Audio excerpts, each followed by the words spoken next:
Good evening. I call the Dorado LAFCO commission meeting of August 20, 2019. That's welcome.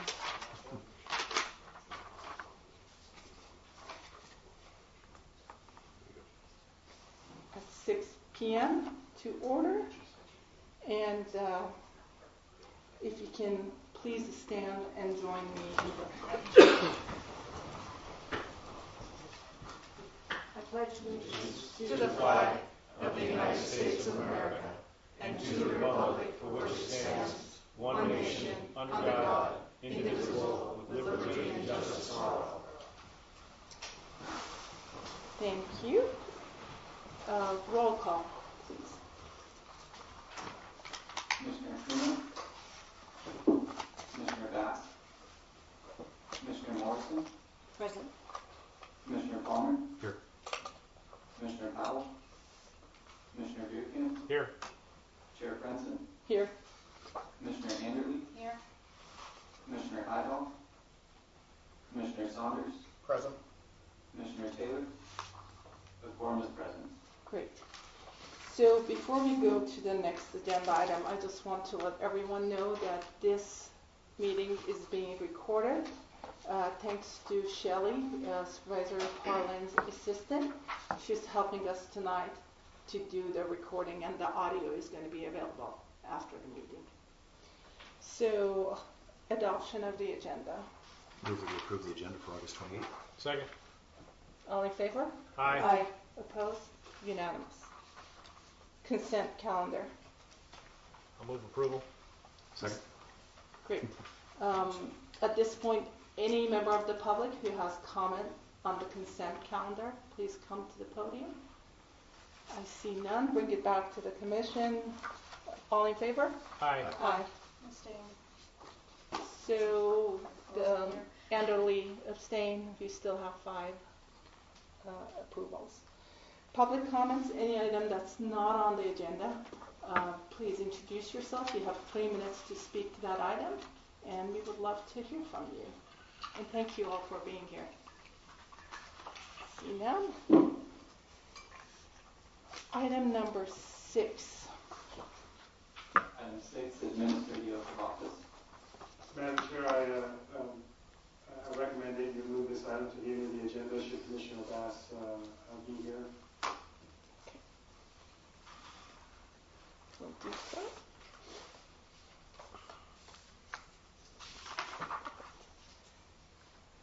Item number 7. Item 7, consider and provide direction to staff on LAFCO initiating the consolidation of Garden Valley, Georgetown, and Mosquito Fire Protection Districts. Madam Chair and Commissioners, this item is brought to you at the request of Chair Prenson and Vice Chair Buchanan. This is relating to LAFCO initiating the exercising its authority under Government Code 56375A that you initiate one of 3 actions that the Government Code allows you to do. In this case, would be a consolidation. And this would relate to 3 fire districts up on the divide: Georgetown, Garden Valley, and Mosquito Fire Protection Districts.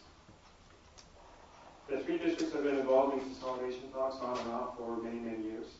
The most recent effort is about 1.5 years to 2 years old, roughly. It started off with the 3 districts, then it became Garden Valley and Mosquito, and then it involved Georgetown again, and then Georgetown, we moved this off from those discussions, and ultimately ended up being Georgetown and Garden Valley and Mosquito discussing consolidation. The events that led us to this point relate to a request from the Garden Valley Fire Protection District to agendize a formal vote on consolidation, on the question of consolidation in October. There's been a lot of miscommunication, cross communications, and all sorts of different things relating to what exactly happened at the Mosquito meeting in August. I can tell you my opinion of what happened. Obviously, Mosquito may or may not agree with my summary. They were kind enough to provide me with an audio recording of that meeting. I listened to this item. The motion on their agenda, the item was relating to approving or rejecting a scheduled district vote on the October board meeting for resolution of application consolidation of LAFCO. That was the item before them.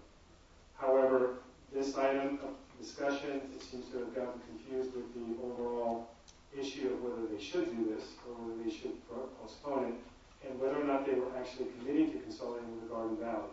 So as a result, when the motion was called, it failed 3-2.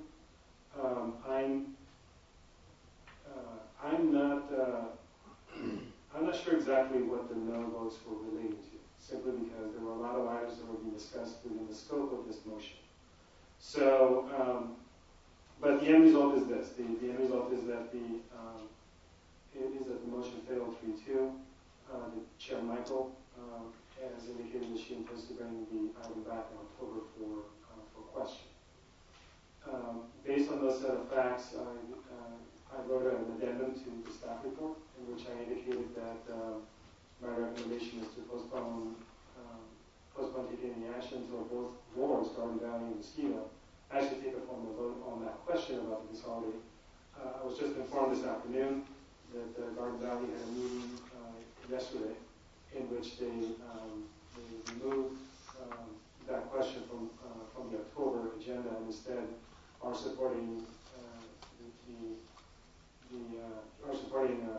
LAFCO initiating the consolidation of Garden Valley and Mosquito. So they will not be bringing this item back up for discussion in October. So the question becomes whether or not the postponing for a month or postponing until October will really change much of anything, because even if Mosquito holds the vote, Garden Valley does not intend to. So we're back to the issue at hand. Should the commission initiate the consolidation? There are a lot of facts that are provided on the staff report based on years of data and interviews with individuals. I will say that the most important thing that has to be thought about, regardless of what the commission does, is the fact that there have been multiple parties, not just the chiefs, not just the directors of the fire districts, not just the members of LAFCO, not just members of the grand jury, but also constituents of fire districts, regular folks, various elected officials, regardless of what position they're in, and they all bring back the question of why is it that we have 13 fire suppression agencies in the county. And the question of consolidation shouldn't be really narrowed down to the number or the overall population. But there is something to be said in the fact that in a county of 180,000 people, no more than 190, but 180, 185,000, we have 13 fire suppression agencies. And if you just take into account the western slope, so if we subtract about 30 to 35,000 people who live in the basin, we're down to 9 fire protection districts, serving a total of about 150 individuals. And then once you realize that El Dorado Hills itself constitutes about 40,000 of those individuals, then you're narrowing it down to about 110, 120. And at that point you have 8 fire protection districts serving that many people. So consolidation per se shouldn't happen just based on the number of fire protection districts, and it shouldn't just be based on population. However, it does come to question about why there are so many. And even if you take into Citygate's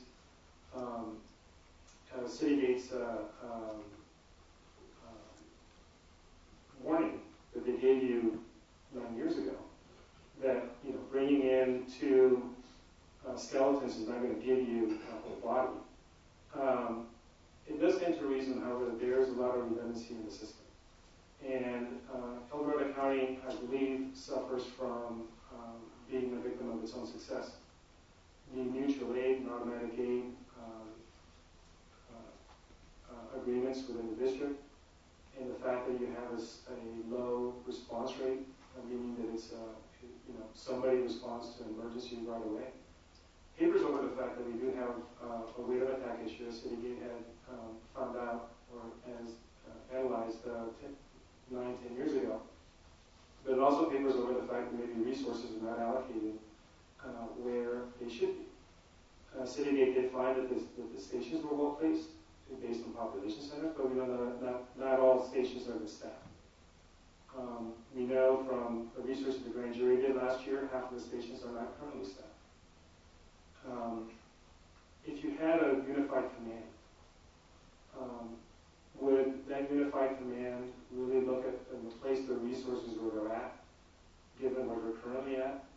I would contend that they would, because the resources really probably need to be moved, and there's no question that political considerations are getting in the way of putting the resources where they should be, based on population, based on response times, based on where the need is. But we're not going to get there with a unified command, and I'm certainly not advocating that you consolidate all the fire districts at once at this meeting. The politics are what they are, and the reality is there. And the fact is that does it make sense to look at a single or maybe just two fire districts providing service to the divide? It probably doesn't make sense. The thing is that you've been given by the legislature the equivalent of a nuclear weapon. It's nice to have, but under what circumstances do you use it? And that's where you stand right now. You could initiate a petition tonight or October or whenever it is that you want to hold a vote. But as I outlined in the staff report, doing so is going to have put in a lot of events into motion. Some of it's already been, just by the fact that the agenda was out, some of those events have already been unleashed. The fact of the matter is that if you were to initiate a project, and I included a flow chart in your staff report, it is contingent upon being supported by a study. And you don't have a study looking at these two districts specifically. So you would have to make a study, either you outsource it or staff will do it. But either way, a study would need to be generated. And that's going to be expensive. That's probably going to be in the neighborhood north of $50,000, which is what I estimated. I asked a couple of consultants. The number got closer to $90,000. So once the study is done, and let's assume that the study does indicate that, you know what, it does make sense to consolidate these three fire districts, and this is how you do it, this is what the final department is going to look like. Then at that point, you do initiate the process of consolidation. And suppose that the facts on the ground support that you vote to consolidate. At that point, it becomes a matter of opening up a protest period in which the residents of the three districts get to weigh in. Any resident, any landowner or voter can protest, and we would be mailing the protest out to each individual. So that's the mailing cost that will be additional. 10% of protests will trigger an election, or 10% of either registered voters, or 10% of landowners that own at least 10% of the assessed value of the land. That is significantly lower than the typical protest threshold of 25%. So if you don't have a single district resident protesting to kill the matter outright by 51%, at the very least you're looking at an election. Unfortunately, I've not been able to touch bases with Bill O'Neill, who's the registrar of voters, to give me an idea of what a special election would cost. Given the timeliness, you would not be able to make it either to the March election or the November election next year, so it would have to be a special election. You would bear the full cost of that, but I would imagine that's probably going to be expensive. Then it becomes people get to vote on it. You as a board would not be able to advocate on behalf of the issue. Somebody would have to, a private party, would have to take up the mantle of generating the yes on the proposal. By this time, you're looking probably about a year and a half out. That's an awful lot of time for a board who would be opposed to this initiative to whip up opposition within their community, and you have no effective way to counterattack it or counter it. So my ultimate assessment really is that should you choose to do this, you would be committing a lot of capital, both monetary and political, for something that is, statistically speaking, likely not to succeed. We would end up with the status quo again. And should LAFCO raise the issue of consolidation? Yes, I think it's appropriate. And from an organizational standpoint, from a governmental standpoint, I as a staff member am not opposed to it. The thing is that when you do decide, if you do decide to go this, you have to understand that this is going to be expensive, and the outcome might remain the same. And I would be remiss if I wasn't your advisor and give you those sober facts, regardless of my personal feelings on it. But I've outlined all sorts of different policy issues in the staff report for you to consider. One of which that I really want to pause and give you, that I want to go over slowly, is whether by initiating this action, whether this is the shock the system needs in order to get going, or whether it will do more harm than good. And I don't know. I don't know. I know that Garden Valley has voted to support this endeavor should you choose to initiate the consolidation process, so we know they're on the record. I'm not sure how Mosquito would feel about it. And I know that some of you and I have heard from one director from Georgetown who's very much against it. What the board will do, what the entire Georgetown board will do, I don't know. But the fact of the matter is that this is going to be very difficult, and whether or not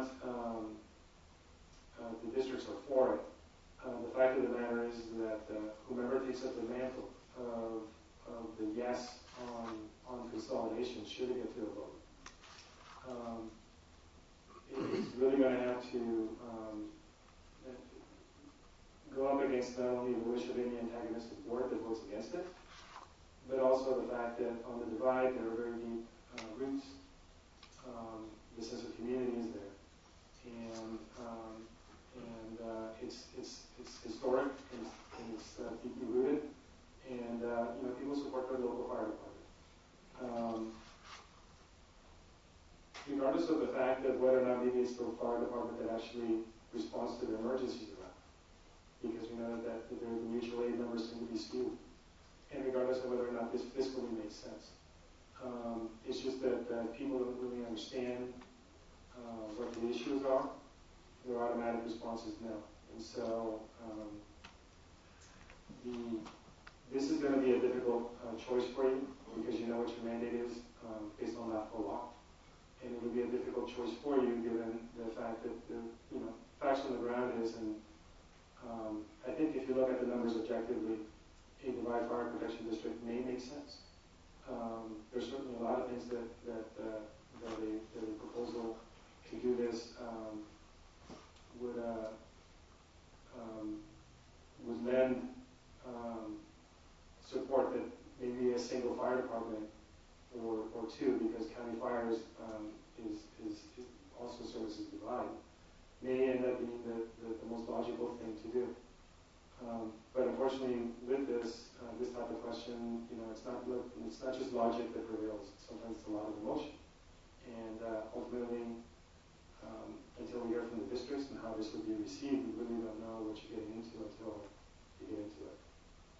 So that concludes the staff report. I'd be happy to answer any questions about anything that I said or anything that's on the staff report itself. I realize that I didn't summarize it very well, but my thoughts were in there about the state of fire districts that are in there, objectively speaking. We know that, and this is not to disparage volunteers or to disparage fire departments that are making the best of it using volunteers. But the fact of the matter is that as a business model, the volunteer fire department is no longer viable.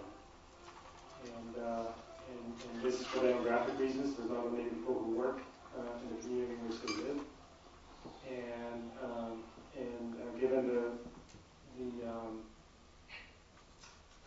Given the requirements for providing the same level of training, same level of equipment, not many people have the time to develop to becoming a volunteer firefighter, even if their heart's in the right place.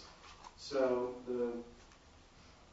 relying on the volunteer fire department as a model for the next 10, 15 years is not viable anymore.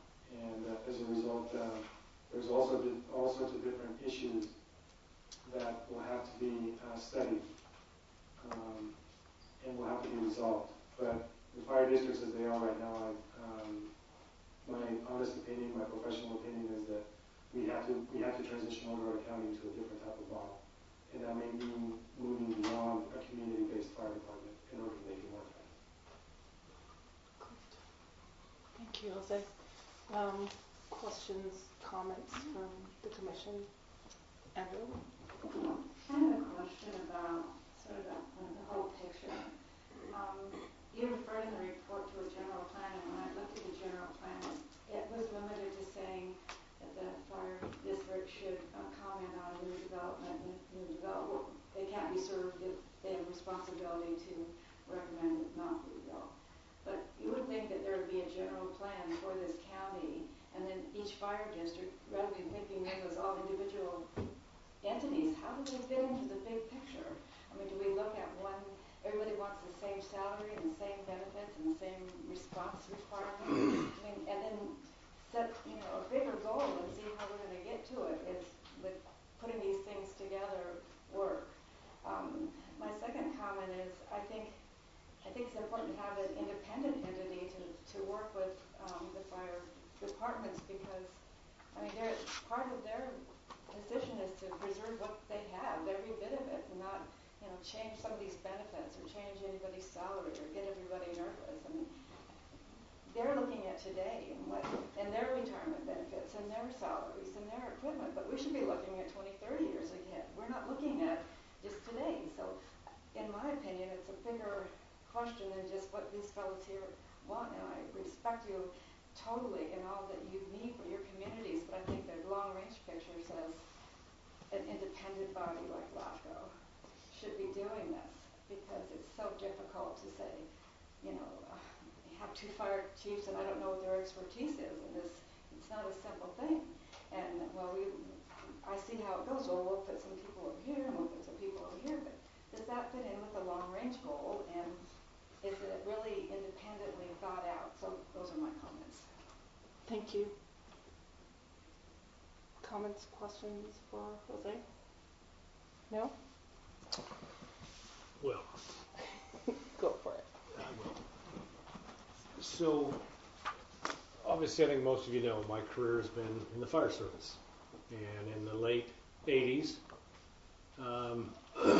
we recognized the need for this exact thing to start to occur. And we did our best to formulate Dorado County Fire. There were a couple other districts involved in that at the time, and they chose to withdraw in that annexation process. And but it went through, and I think it was in '91, and a contract with a city even was involved in that. It was done obviously through an arduous process, but it was one that was collaborative and came from within, from those districts, tied to attrition, tied to timing, and I think has worked out very well. But yet the bottom line now is for that district, with the same issue that most of the other districts are facing, short of El Dorado Hills, is funding. And even as we look to the future, that funding is not going to get any better, other than where the growth is occurring in the western end of the county, so Cameron Park and El Dorado Hills. So we do have a history of successful consolidations. We have a history as well. El Dorado Hills attempted during my tenure to annex Rescue and Cameron Park. We got down the aisle and they both fell Got apart. divorced. So, a lot of different issues, but I'm going to blame most of it on a local control type of a thing. I mean, we seriously had comments from Rescue that we were interested in taking over the post office, and we wanted to run, the downtown of Rescue, which I'm not sure how big that is, but it hasn't changed a hell of a lot in the last 15 years. And for those reasons, they withdrew from that process. And now we see today that it's back at the table, and there may be that potential. Supervisor Frenzen and myself, in our years of being on the Board of Supervisors, as well as LAFCO, are very frustrated. The county has held workshops on this topic time and time again. We've participated with district board members in attempts to try to tackle this issue, and we start to make some progress, and then it falls back apart. In the last year, we've had quite an attrition of chief officers in the county, and now they're all staffed back up. And it's really disheartening as we've sat in numerous meetings and held discussions on how important it is to provide a top-notch, high-level fire service in this county. And in my opinion, we've taken about 10 steps backwards in the last year. And the last time that we discussed this in a county supervisor workshop, we were assured by the fire chiefs that please let us have this ball and let us run with it, and we'll get back to you with a plan. That has not occurred. So again, Supervisor Frenzen and myself are probably disheartened and disappointed that here we sit again. Jose's staff report is right on. It would be a very expensive proposition, and I liken his analogy to a nuclear weapon. I'll take it a step farther. It's also got a self-destruct button on the warhead that's too close to home. For those reasons, I believe LAFCO needs to, at this point, stay out of it. I don't think we should initiate it. I don't know where we're going to come up with the money to do it.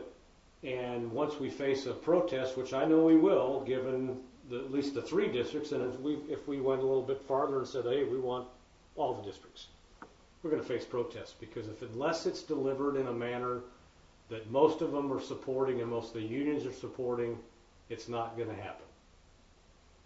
So I would much rather like to give the chiefs one more opportunity to try to bring something forward. I know. And if not, the county's going to have to step in, and there's going to have to be some mechanism to whether the county, in my opinion as a supervisor, recommends that we work with LAFCO to repeal some of their powers as special districts, and we get serious about forming something or contracting for these services throughout the county, because otherwise our citizens are not going to be protected to the level that they currently are today. And we're seeing that already in multiple districts, where one district serving another district because of closed stations and so forth. So it's getting to that point. I would advocate that the supervisor is going to have to bring this item back as a major point of discussion. And we already are talking about, obviously, a service area all the time. That's an element to this as well. That's our ambulance service. And that we get very, very serious about which way we want to go. If the supervisors were to initiate an annexation consolidation, it would have a 25% protest, and might be more attainable. But even then, I think this is still best. I would hope, and I hope this sends a strong message, coming from the special districts rather than government. So I'll leave it at that for right now. Do you have comments? And Well, I have one question for Jose. Do we have an estimate of how long we think the study would take if we went that way? Ooh, that's a good question. It would really depend on the cooperation of the districts, because obviously whether it's the consultant or LAFCO does it, we would need to get data from the districts in terms of personnel costs, number of volunteers that they have, and I would go even deeper about the number of reliable volunteers you can have, because you can have a pool of about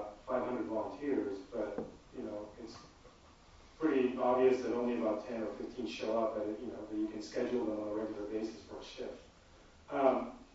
So we would need to get some really hard data from the districts, and it would depend on how cooperative they're going to be. Because if this does something against their will, quote unquote, they may become recalcitrant and not provide the data in a timely fashion.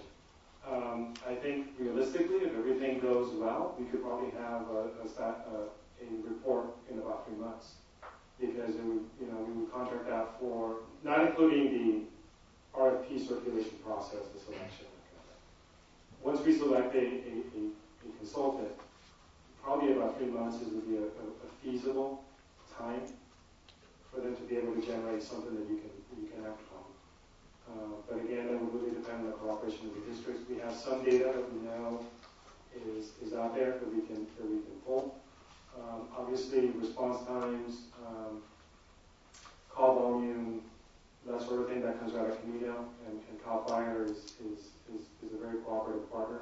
We don't have to rely on the districts for that. But in terms of like getting the number of reliable volunteers, the types of shifts that they have, the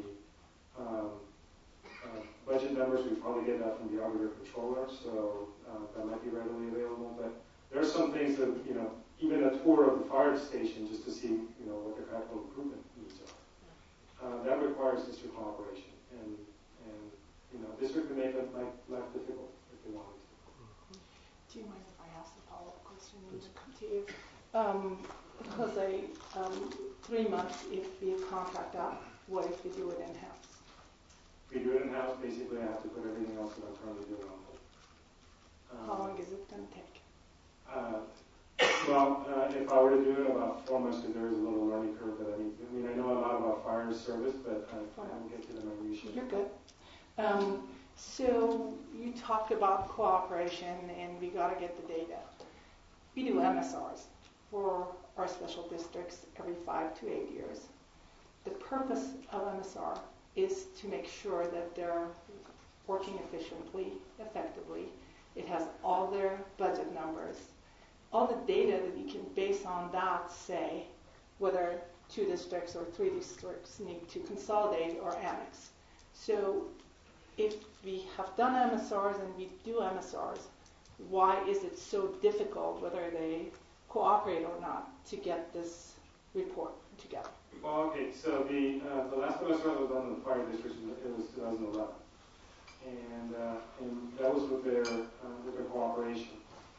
The next scheduled update to the fire districts was actually supposed to happen last fiscal year, but as you know, we've been short-staffed. And we've fallen behind our MSR project plan. So the current update has not occurred. So the data that we have at best from the last MSR is about 8 years old. So we need to do MSR on our fire departments, and this effort is going to help with those MSRs as well. Or vice versa. If we do the MSRs, it's going to help with this effort. Yeah, the thing is that the MSRs in the past, at least the 2 that I've done for fire districts, always looks at the system as a whole because of just the way that the districts operate.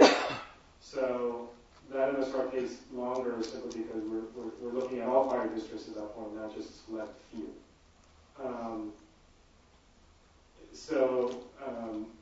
To do a report on these 3 districts, it would have to be a carve-out, and again, it would depend on the cooperation of the districts to give us the data that we need. The fact that you're behind on our MSRs, that's a red flag and alarming as well. Commissioner? I think Mr. Veerkamp said it well. The nuclear option is not a nice one, and it's not a good one for the districts, for LAFCO, or for the community. The question I think that's important is, are the 3 districts we're looking at, are they viable now, financially and response time for the community? Are they providing the services they need to? And if not, what's going to change to make them viable? Is it going to be a consolidation? Is it going to be, we know the county won't put money in, so there's limited. We have a bond measure out for 1 district. What is it that will make this work? Is it the fact that the chiefs could come together and the boards and the community could come together and say, we have a better plan? And they're very different districts in many ways. And it seems that they have the way they do things in the way they do them. It's the way they like to do them. And negotiation, we know, is the compromise, which is the really hard part because all of us are right. And is there enough impetus in us looking and saying this is a possibility in the future or near future of a consolidation for the departments then truly to take action, to truly say this needs to happen, or we are viable, or response times are what they need to do. We do have a future, not based on borrowing, not based on strike team money, but based on long-term county money and spending habits. And we know that there's some difficulties, great difficulties. And this it's not a new topic to anybody sitting here. You guys have been here quite a bit. And it can be frustrating, but I think it's absolutely vital that we don't take the lead now, that you take the lead now. And you actually make something happen. And if you need help doing that, then ask for help. But I think it's important that we don't wait very long. And they're your districts. I'm one of your customers, right?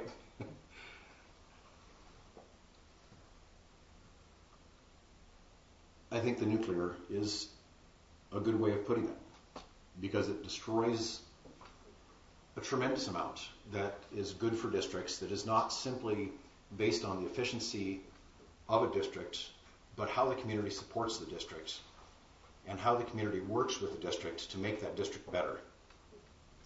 And that happens with all agencies. I don't know that there's improved efficiencies every time we change a model. There's great desires and there's great hopes. And those are good. But we have to be very careful because of history, because of community, that we don't destroy something without replacing it with something better. So, do you believe the districts at this point and in the near future will remain viable as far as financially and as far as their obligations to the community? Independently? Yes, as they are now. As independent entities, no. Or not. Okay. Like I said, the district relies on limited funding, and it relies on volunteers. And there's ample evidence, colloquially and data-driven, that the resources are not deployed the way that they should be deployed. So, as a model for the 3 districts, long-term viability, if you want to make an analogy, besides the nuclear weapon, Thank you. if you want to make another analogy, I mean, the volunteer fire department is like a dinosaur post-asteroid striking Earth. We're already in nuclear winter. Whatever's there is probably going to be just, they're hanging on. But is it going to be the thing that's going to really, are they going to be able to sustain services 50 years from now? No, not with this current model. Thank you. I look forward to audience. Great. I got some more comments. I have a comment. Commissioner Morrison and then Saunders. And I have some questions and comments as well. Great, thank you very much. So I think your analysis and recap was actually quite good. Thank you for that, Jose. I appreciate the comments of my fellow commissioners. The most important thing is the safety of our communities and our residents. I believe it was the February meeting of 2019 where we last met with the chiefs. And from what I understand, there hasn't been a response. There hasn't been a plan presented, which is how we find ourselves in this situation. This is a very difficult concept, but the bottom line is the safety of the population and our communities. So I agree with Commissioner Veerkamp and the rest. I think we need to ask we need to step out at this time, and I think the chiefs in charge and their teams need to come together and do the right thing for the entirety of the county. Okay, Commissioner Sanders. Okay, I'll come back to you. The long-term viability is one of the big issues that we see here, and we know as we move forward, the public has less and less impetus to try and have taxes piled on. They keep reducing and saying no to measures to add additional assessments on to help provide the additional revenue that's needed. One of the big things that's also going to push the hands when making the chiefs try and find a solution sooner than later is, although right now we know the services are meeting the actual needs and everything is correct, there is the insurance agency's perception of risk, and we already know what that perception is in that area. We are losing our fire insurances, and when we do get fire insurance back, it is at a level that is almost 3 to 10 times higher depending on where you live. So that perception is going to increase unless we have a solid plan, and as that increases, then equity is going to decrease, and then that's the ability to get taxes back, and it will get to the point where we don't want to force the county's hands, where the supervisors actually have to make that decision. So it's probably best to come up with a solution before it's going to be forced, because it looks like it's going to get to the point where a decision is going to have to be made, and it's better that the communities and districts work on it themselves than having it go outside their hands. Thank you. Commissioner Emerald. I know the grand jury has done some reports over the years about consolidation, but I would hope that we would have some of their information about how they said that might be accomplished, or what would happen if it wouldn't be accomplished. And also, and Commissioner Beerkamp mentioned might have to bring in some outside help if we ever needed it. Is that true? If they don't have enough money to fund their fire staff, would this county be bringing in CAL FIRE or some other means of, we're not leaving people in the lurch? I can only speak to what other counties have done, and they have pulled back all of the ad valorem taxes that go to special districts, and then contracted out for services or provided them in a different way, especially in areas where districts have ceased to exist. So, and there are some counties that have done that, Butte County being one of them. And since you've already, put in place the notion with the fire department districts to consolidate, it seems that the more recent selection of new chiefs almost thumbs their nose at your whole notion. So it's sort of difficult to say, we're going to trust you to do this for another year. It appears they have no intention of doing that on their own. So what alternatives do we have? Like little small MSRs for everybody else and do a lot of stuff in-house. Yeah, that's one way to do it. Do 2 pages MSRs, except where they need it. That's my comment. Any other questions, comments? Okay, I'll jump into my questions and comments. Is it mutually exclusive for this LAFCO commission to make a decision, and then the individual fire districts and or possibly board of supervisors also take it to their boards and make a decision on it? Maybe this is a council question. Basically, let's assume that your commission votes today to initiate consolidation action. The districts do have 60 days to come up with an alternative project that would accomplish the same goal, but it would be their initiative and it would be whatever it is. Okay. And then should they act within those 60 days, then LAFCO sets its own proposal aside, and then it processes the district's lead initiative. If the districts do not respond within 60 days, then the LAFCO initiated project moves forward. Great. That's great information to have. And So right now I'm going to go to Commissioner Veerkamp. You said give them time so they can figure this out. Can you kind of give me an idea of what your timeline is? I would like to hear from representatives of the districts that are here tonight, as well as maybe their chief, and ask them what their plan is. Okay. And secondly, if they have no plan, which I hope they at least have had a discussion about, what are they going to do about it? Okay. That's fair. Before I talk maybe a little bit more about some thoughts. Okay, that's perfect. We talked about opposition. We talked about protest. We're not talking about support.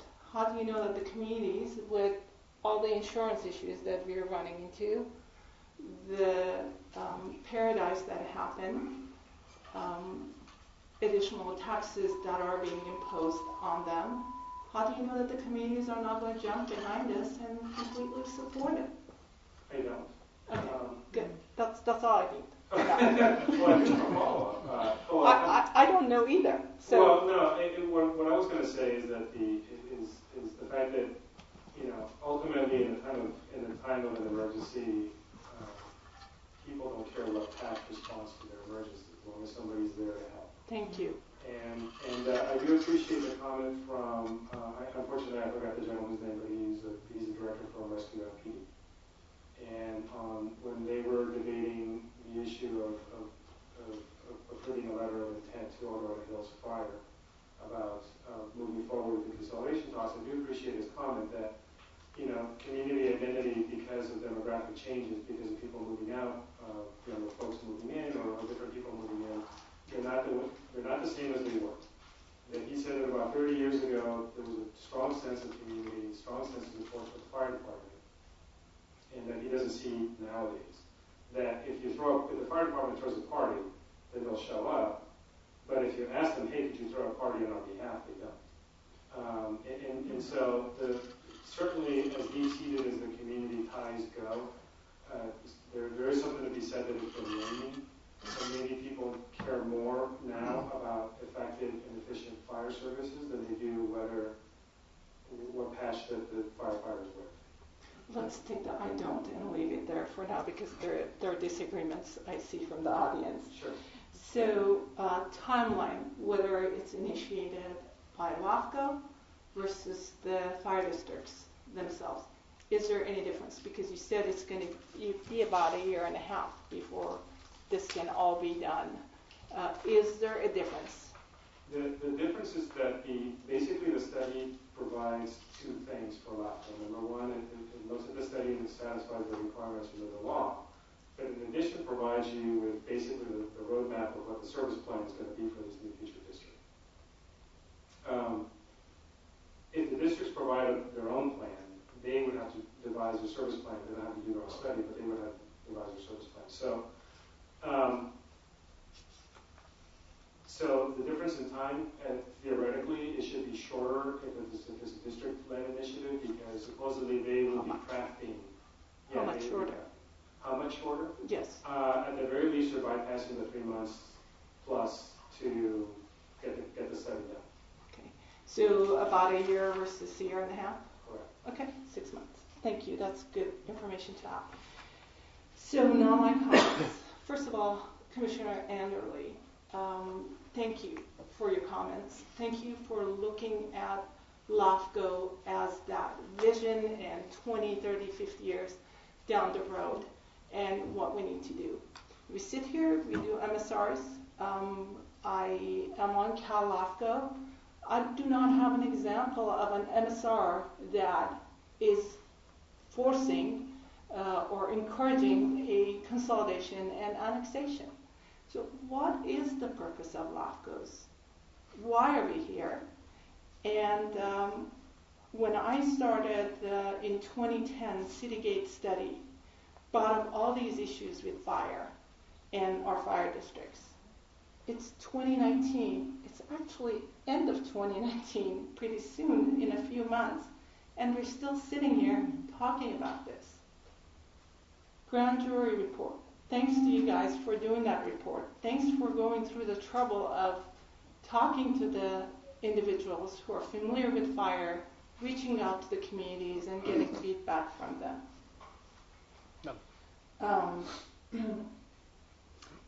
And last but not least, after Paradise, when I sit on this LAFCO commission or the county board, my conscience, I'm going to do it. It didn't do it for any of the other ones. That's probably what I'm saying. Overmodulating you. Yeah. So my conscience is what's driving me that to bring this item to the board and commission, and I would not be able to live with myself if I don't make the right decision for the community, for what's the best financial, most effective, most efficient way to deliver the fire service to our constituents. This commission is going to make a decision tonight. We're going to hear from the audience, but each one of us individually need to live with our conscience if something happens. So that's my 2 cents. Any other comments from the commissioners? Reserve it for now. Okay. At this point, I open it to public. Please come up to the podium, state your name, and you have 3 minutes to speak. If you're presenting you can ask for more time as well. I've got a speaker card in as well. And if possible, I'd like to have the 3 minutes waived. Definitely, go for it. I'm Clive Savick, I'm Fire Chief, Garden Valley Fire District. Most of you know me. First off, I'm somewhat disappointed on some of the comments so far. I think it's naive to think that anything is going to change on Georgetown Divide as far as boards coming together. It was clear by Mosquito's vote that they are not even putting on our agenda in October. Georgetown was a no-show to our meetings earlier this year. We tried to form consolidations. So we talk about a plan. I've had multiple plans that were viable, and still no shows to meetings. Agencies and the boards are just very territorial, and they're not open to consolidation. I mean, Georgetown's been around since 1850s. They're not going to change. And Mr. Palmer, you've been up there for 30 plus years. Supervisor Beer Camp, you have streets named after your family up there. You know very well nothing's going to change. And so if anything's going to change, it's going to have to come from LAFCO or the Board of Supervisors. At this point, we do not have time on our side. Garden Valley's funding mechanisms were from external sources. That's coming to an end. We have an assessment out that's I'm not optimistic about. Measure B failed yesterday by quite a bit. I don't have any hopes for ours. And even if it passes, consolidation is still the most efficient model there. You talk about viability. Georgetown Fire does not have 24/7 firefighters. They have an ambulance that's funded by the JPA, but they don't have any control over that. Mosquito does not have 24/7 firefighters. Garden Valley we do right now, but this fiscal year I'm laying off half of them, and likely the others will leave too. And that includes paramedics. And so fire service in the Divide is going to come to a very drastic change in a year from now. And you're not going to have any 24/7 paramedic services. Aside from the ambulance, which is only up there 60% of the time. The rest of the time it's running calls throughout the county because it's a JPA funding. As far as the study, Georgetown Divide is small. It's not LA City. So hiring a consultant to do a study up there is like hiring a pool cleaner for your kitchen sink. It's a small area. In fact, I came from a district that was formed by 9 cities. And so consultants are people like myself. And you don't have to pay us $90,000. You can, but I've submitted multiple reports, multiple concepts that are financially viable. And so I don't think this is as big of a hassle as made. I know it's not going to be easy, but if it was easy, we wouldn't be standing here in the first place. And I appreciate what you said. Why is LAFCO here if not to help improve efficiencies? It's not going to change up there if you just say, let the boards come together. They're very territorial. Things are not going to change. Why do you think they're fighting it so much? They don't want it to go to the citizens for a vote because they're scared the citizens will say, yes, our fire insurance has been canceled. It's being quadrupled in cost. And things are changing drastically. Our property values are going to plummet. So something has to change. And I think you guys know better than I am. It's not going to occur from the fire boards. You've given them ample opportunity and nothing has come from it. As far as doing what we like, from coming from the firefighters, what we like isn't always what's best for the community, and that's who's paying the tax dollars when they call 911. So, just because a firefighter or fire department doesn't like something, that's not what they're being paid for. These aren't clubs. These are here so we can provide firefighters and paramedics when someone calls 911. I had a list. I had these handouts to provide you. To be honest, I'm not going to go through it because I feel like you can look at it self-explanatory. But basically, you can see that fire service in the divide is going to plummet. There's not many options, and we know what happens if we do nothing. Is we're going to just lose 24/7 in the whole area. And on top of that, Garden Valley, because the only department with 24/7 fire engine, we're the only agency on the divide outside of Cool, is part of the move up and cover plan. What that means is that when we're in a major incident, another agency will send a fire engine up there to cover. Georgetown and Mosquito aren't part of that because they don't have a 24/7 fire engine. You remove Garden Valley, now you have no agency outside of Cool on the Georgetown divide that's going to be part of the move up and cover plan. Meaning if there's a structure fire or something, you're not going to have any engines moving up to help cover the district, which means you have resources responding in for rescue in Placerville. So overall, I really wish the commission would rethink this. You know what's going to happen if you leave this up to the boards. And it's not about one person. You know, if I have to create a plan that eliminates my position but it facilitates consolidation, I'll do it. But doing nothing is just going to decimate fire service. So I really hope you'll rethink this. This is what LAFCO is about. And if we kick the can, nothing's going to happen. Thank you. Any other public comment?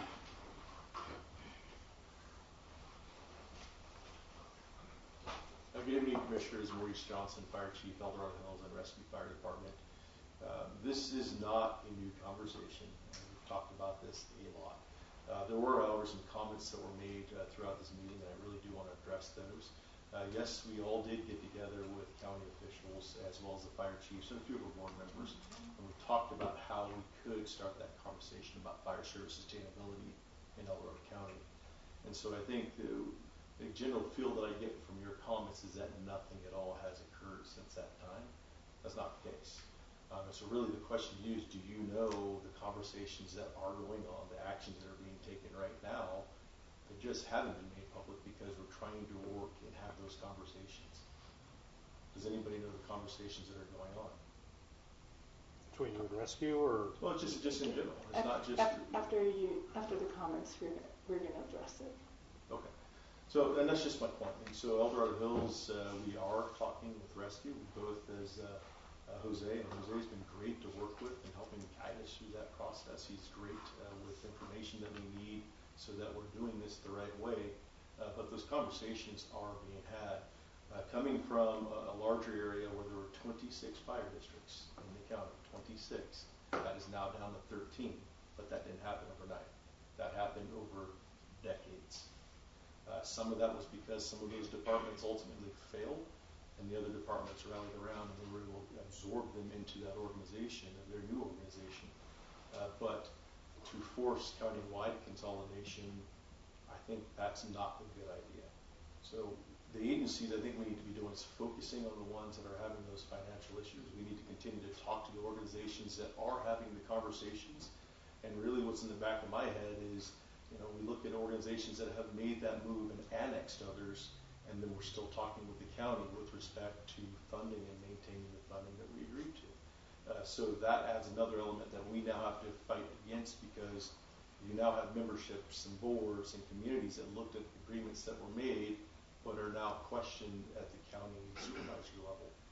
And so that makes it a little tough for people to want to take another step and do another annexation. So I think what we're doing, what we're talking about is very important. I think the conversation is important for us to continue. But at the same time, understand that there are conversations that are going on. And some of that you just have to give it a little bit more time and let those grow organically. I think they're going to happen. It's going to take time. And we might be here 10 years from now. And maybe we're down to one more fire district and one more after that. But it's going to take some time. There's good people out there to talk to. I've told you before, Rick Martinez is somebody good to talk to. He's the one that organized several consolidations down in Sacramento County. There's lots of conversations going on right now in Placer County, in Nevada County. There is lots of conversations. At the bottom of it, at the base of it, at the core of the issue, it comes down to adequate funding. Even in El Dorado Hills, I can't just go write checks for all of these different fire districts. That doesn't work, because if it starts to degrade the level of services that we provide in the core, then I lose support. Our community lose support, and nobody's going to support that. So it's important to address the financial component, and I'm not coming to the county saying, hey, we want to check, but we need to be talking to our legislators. The AB 8 or Prop 13, that is killing local fire departments. They can't recover from these recessions, and if they do, it's too long. By the time they get back to where they need to be adequately funded, they've already insolvent. So we need to be looking at bigger issues, a higher level, and talk to our lawmakers about changing some of that. We have to. Otherwise, it does come back down to the county, because if an agency fails, somebody's got to pay for them. Somebody's got to take care of them. Putting agencies together just because we want to get to fewer fire districts, there's got to be a sustainability plan with that. Otherwise, we're back here 5 years from now talking about that agency and how we're not going to support that and rescue that agency. So I applaud your efforts in having the conversation, continuing the conversations. I did just want to make sure you know that there are a lot of conversations that are happening out there. They're just going to take some time. They're just going to take some time. Thank you. Chief, I had a quick question for you. You mentioned the proper funding for annexation and consolidations. Yes. How does the personnel compensation for your fire district compare to the other agencies in the county? Higher. Higher? Yes. Okay, thank you.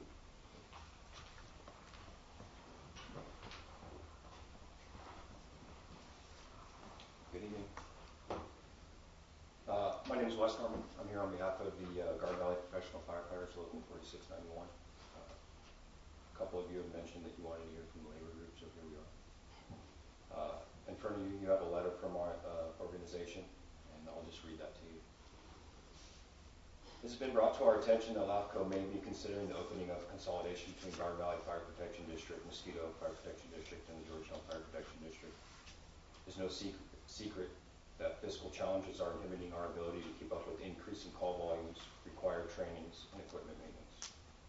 The Garden Valley professional firefighters work collaboratively with district administration to provide the highest level of service to our constituents that we so proudly serve. We achieve this goal by providing paramedic services 24/7, continuously and rigorously training far above the bare minimum standards, and maintaining or improving staffing levels at both the paid and volunteer levels. The only reason we have been successful to this point is because of our financial creativity and determination. Unfortunately, however, costs are increasing and revenues are remaining stagnant. What can a small special district do to keep its head above water? Grants are no longer available to us that were there before, and donations don't cover a fraction of the expenses. Layoffs will hurt not just the Garden Valley Fire Protection District, but every constituent in our automatic aid response matrix. Areas such as Georgetown, Cool, Mosquito, Coloma, Lotus, and Pilot Hill will effectively lose staffing as we're dispatched to incidents in these areas. The answer to these issues are not so elusive. Consolidation has been in discussion on the divide for over 30 years. Stories of failed talks, whose fault it was, and excuses are all that's left to show for it. However, the LAFCO process has never actually been initiated. The Garden Valley Professional Firefighters Local is ready to make progress. We would proudly support and stand by any proposal that is financially prudent and progresses the fire service on the divide so that we can safely and adequately protect our community that we so proudly serve. Consolidation would encourage efficient service areas for local government, one of the main reasons this commission exists. We ask that you please stand with us, open consolidations on the divide, and help us in securing our long-term stability. Thank you. Thank you. Any other comments from the public?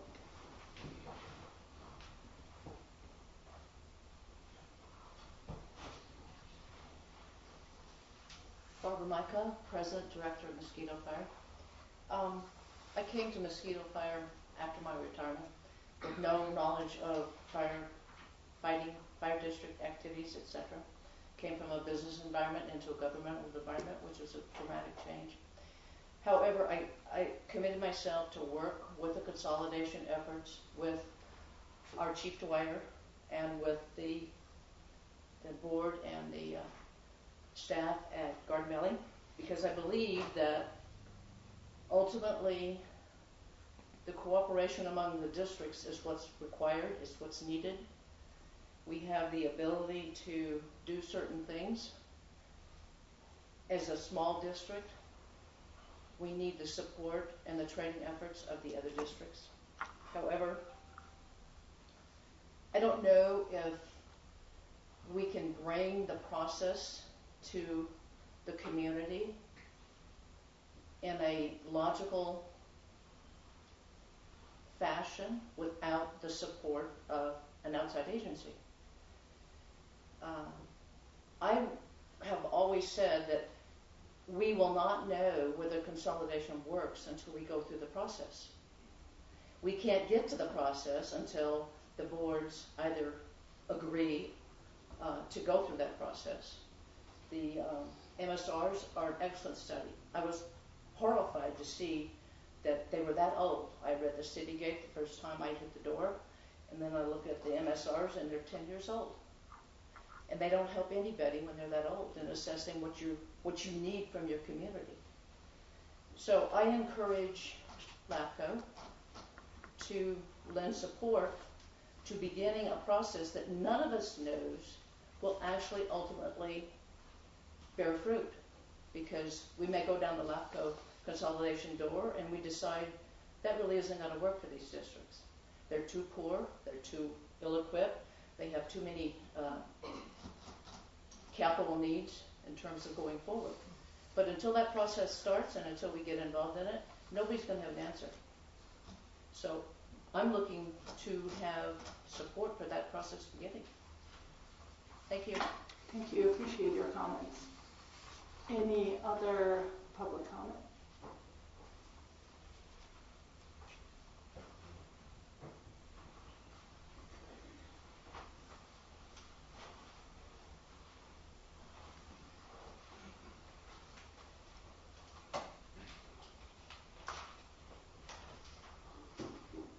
Hello, I'm Rick Todd. It picks you up. Can you hear me okay? Yeah, it's different. I'm with Georgetown Fire District. I'm a board member and a retired fire chief. I've got pages of prepared remarks, and I think rather than read those to you, we'll talk a little bit about where we're at in Georgetown. I can tell you from since I've been here in 1981 that we have at Georgetown Divide been involved with fire and EMS. And I personally have been involved with 4 major discussions with consolidation over the last 30 years. When County Fire went into the north side area, we were deeply involved in that process. My vision has always been that the Georgetown Divide should have its own fire district. It has its own school district, has its own water district, it has its own RCD. It just makes perfect sense, and it makes no sense to have 3 or 4 fire districts, for all the reasons you're all talking about tonight. When County Fire took over Northside and then took over Coloma, there were a lot of promises made about service, support for volunteers, financing, all of those things. And in the long run, and Ryan knows I'm right, we've talked about it, things change. You know, the road is paved with good intentions that have failed. And if you look at what happened with the consolidation of County Fire, it has worked well in some areas and it has been really bad in others. Coloma Lotus is a fine example. It had EMTs, it had firefighters. They were out in 2 or 3 minutes on every call. We consolidated. We ended up closing the fire station. Now local agencies, CAL FIRE, are providing response to that area. There's no volunteers in County Fire. I'm kind of surprised to hear about how volunteers, are not part of the equation in the Dorado County Fire Service. I couldn't disagree more. If you read the last a week ago in the newspaper about what Pioneer had just done, They recruited and trained volunteers, and they opened up stations that have been closed for years, and they did it with volunteers. And there's no reason that cannot continue in the rural areas of the fire district. Our fire agencies cannot afford, no matter how you slice it, full-time staff engine companies. Garden Valley, to their credit, tried to put a level of service on that has been a great asset to the community and to the divide. No question about it. But they did it on borrowed money. And now they have grant money that's running out, and now there's no money there. We had serious discussions, I'm talking hundreds of hours about unions, volunteers, board members, over the course of 2 major consolidation talks. One with Ron Briggs, who was supervisor, and one with Mike Rinaldi. Both times we presented white papers, operational papers. Both times they required additional money to provide some level of service that you knew that if you abandoned these fire districts and merged them into one, that it would last for the next 10 years. And the common denominator is the lack of funding. The common denominator for funding across all of the fire service, but primarily in El Dorado County, all of it, east side and west side, is the lack of money. County Fire went out and tried to get a ballot measure, and you can see how well that did. And so, what's next? Where do we go from here? All the fire chiefs in El Dorado County have transitioned. We have a whole new herd of fire chiefs.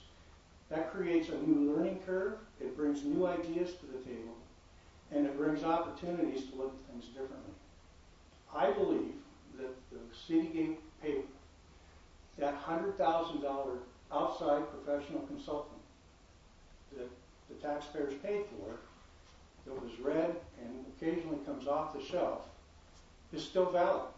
If you get it out and you look at it, it has merit for how it looked at the way fire districts are funded and how they should be operated.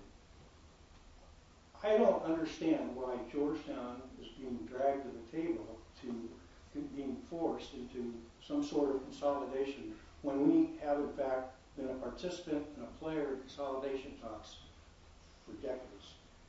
The problem Georgetown has with the Mosquito-Georgetown consolidation, the Garden Valley consolidation, is there's 2 reasons. One is that Mosquito does not really bring much to the table for me to sell to the Georgetown Fire District taxpayers why this is a good thing.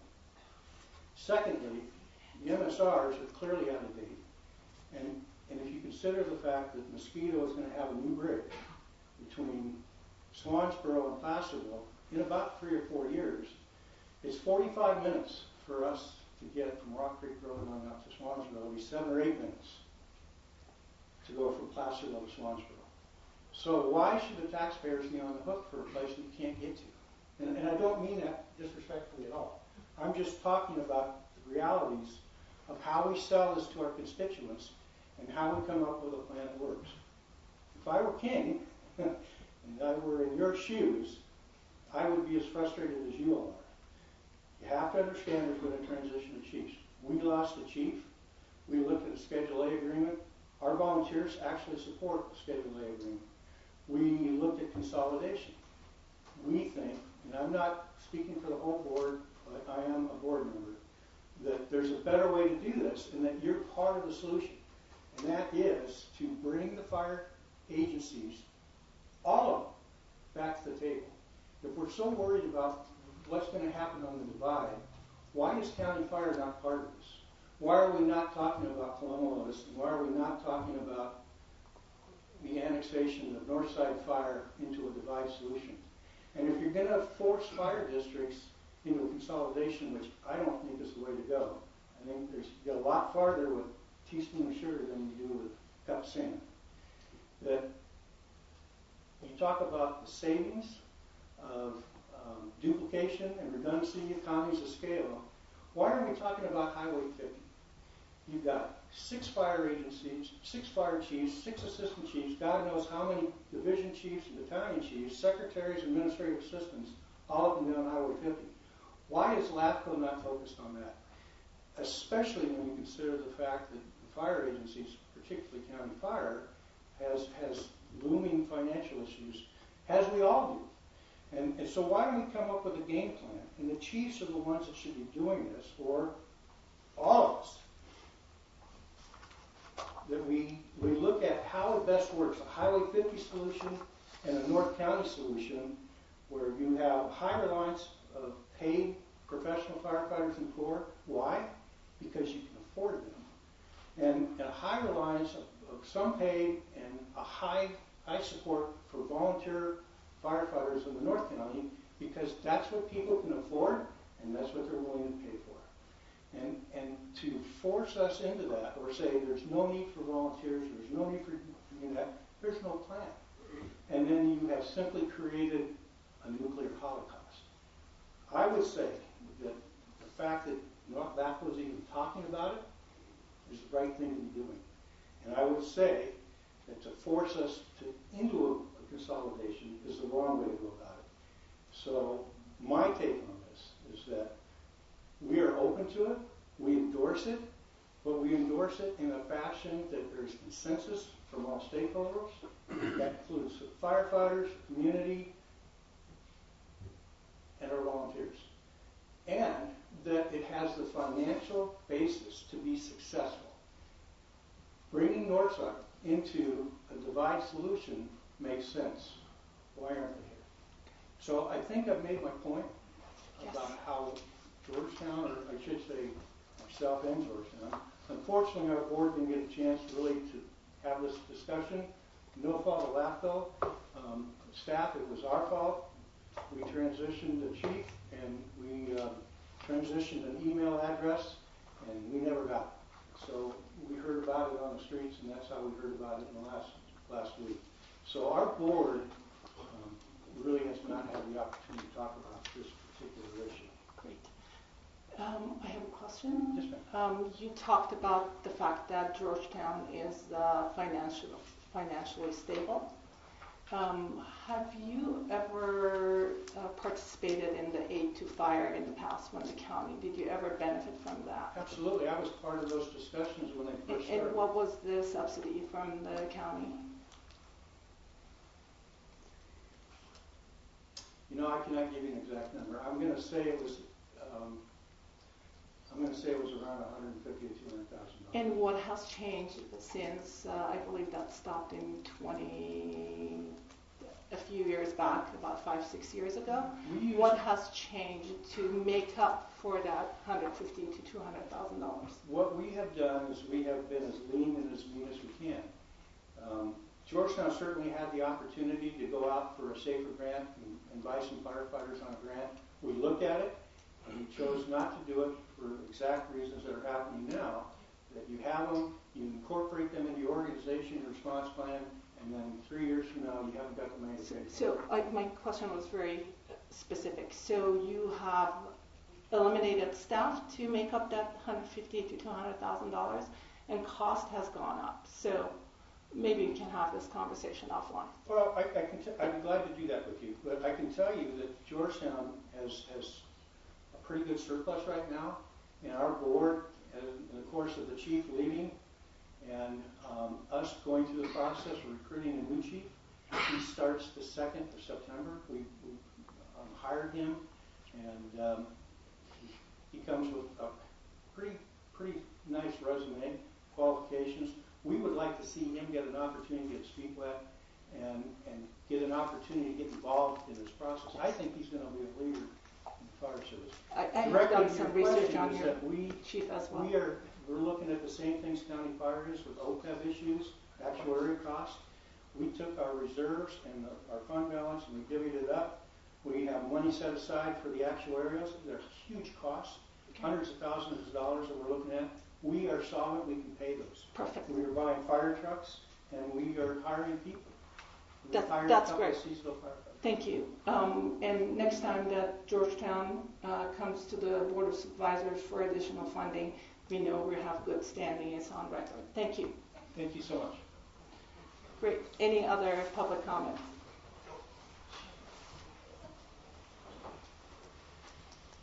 Hi there. Dave Souza, Garden Valley Fire Director. Years ago, the prior Board of Supervisors, Rick and I have gone through this 5 times, 4 times. I'm sorry? Consolidation. Anyway, in the past, the Board of Supervisors said, cross the T's, dot the I's, bring it back to us. We've done this 5 times with the Board of Supervisors. And every time, nothing's happened. This time, we want LAFCO to deal with this. It's not, years ago also, the Board of Supervisors says, well, we're not in the fire service. Well, yes, we are now. With all the major fires we're having in the state of California, the Board of Supervisors has to get involved. And one of the ideas is for LAFCO to take the ball and run with it. I support consolidation 100%, always have. If one of the other districts don't want to play, they can fight it. But I think that consolidation would be great for all 3 districts. The people that I have talked to, the town hall meetings that we've had in the last 4 months, everybody, taxpayers, saying, how come you guys don't consolidate? Well, we don't want to throw mud. So we're not going to throw mud at what happened with Georgetown or Mosquito. Let them answer those questions. But we've had a lot of people say, you guys should consolidate. So, on that point, I want LAFCO to take the ball and run with this. Thank you, Dave, for your comment. Any other public comment?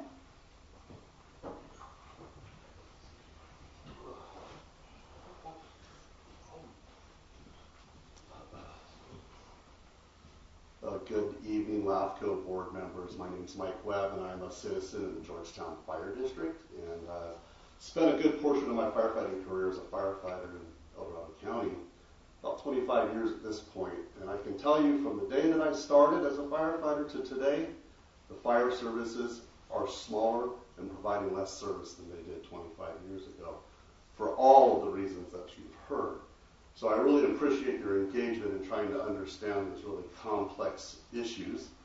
I have a great deal of respect for local government, and I believe we are talking about a local issue. And it's not one with a real one-size-fits-all solution, as we've heard from other speakers. Is what I've witnessed, what I've understood, and what I've experienced here is talk. There's been a lot of talk, but there hasn't been much action. We have disparaging labor groups. We have fire chief contracts.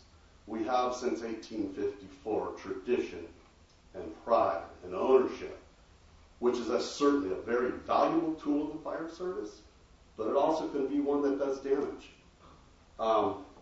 Decisions that are being made at small districts right now, as they get more and more stressed, they look more and more inward and try to survive.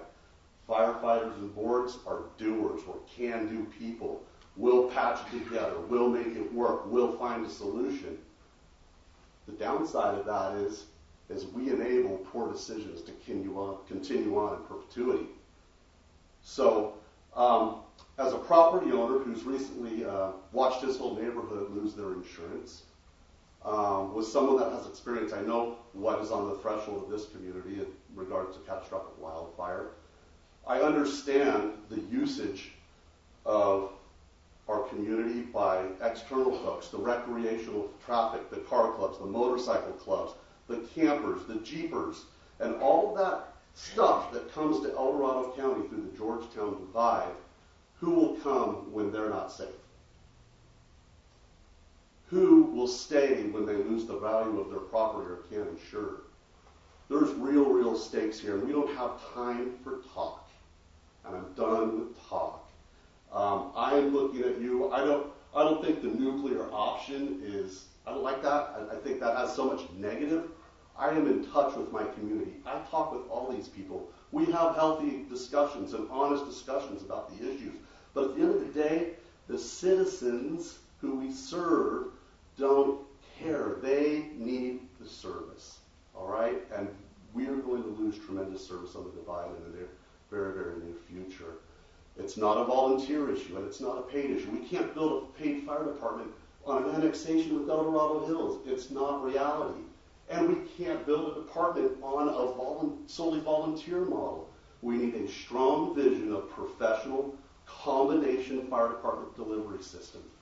And I have seen and I have had discussions with people, there is a strong operational division for a Divide Fire Department. There is strong support from the community. The personal differences between board members, the personal differences between labor groups and disparity in wages and working conditions, and the volunteers, there's strong tradition there. But those are the things that keep looking for opportunities to make this not work, not the citizens. And I would be willing to bet, and I would put my money on it, I'll put a lunch on it right now with all of you, that if this was brought forward to the citizens of the Divide, that there would be broad support. There is frustration. People are asking, why isn't this being done? And it's talk. It's all talk. So I would ask, as a citizen, a few things from this board. One, I would at least ask you to approve tonight to study this issue and bring us some real data, bring us a study that evaluates and reviews this in a common sense, non-political, data-driven way, so that these charges, these discussions, these chiefs can have a tool to bring forward to their communities and at least generate that discussion. Whether or not we get to an initiative or a proposal, that's okay. But every other board, every other association, every other group has failed to this point. And we don't have time to wait anymore. My family doesn't. I'm just bringing you that perspective. I don't mean to put, you guys have a lot on your plate, and I appreciate you hearing me and understanding me, and thank you for hearing my comments. Mike, thank you for your comments. Yeah. Very much appreciated. A quick question for you. I know that you have served the Cameron Park community for many years through Yes. CAL FIRE. You know that whole sense of community. We need our local fire districts. CAL FIRE came in, the Cameron Park community embraced you guys. Can you just kind of shed a light to that whole situation? Well, Councilmember Veerkamp made a comment about there are other ways through annexation and contracting and all these other things that are on the table. I would say at the end of the day, that is a local agency decision. Yes, CAL FIRE can be a tool in the toolbox and does have a role to play in 24/7 staffing on the Divide, but it's not the only tool. It's a part of a broader... That wasn't my it's part question. of a broader vision for that community, and we need to leverage every resource on the Divide, not just theirs, ours, or CAL FIRE's. They all need to be a player in this. So that was not my question, sorry. I meant the badge that CAL FIRE wears in Cameron Park.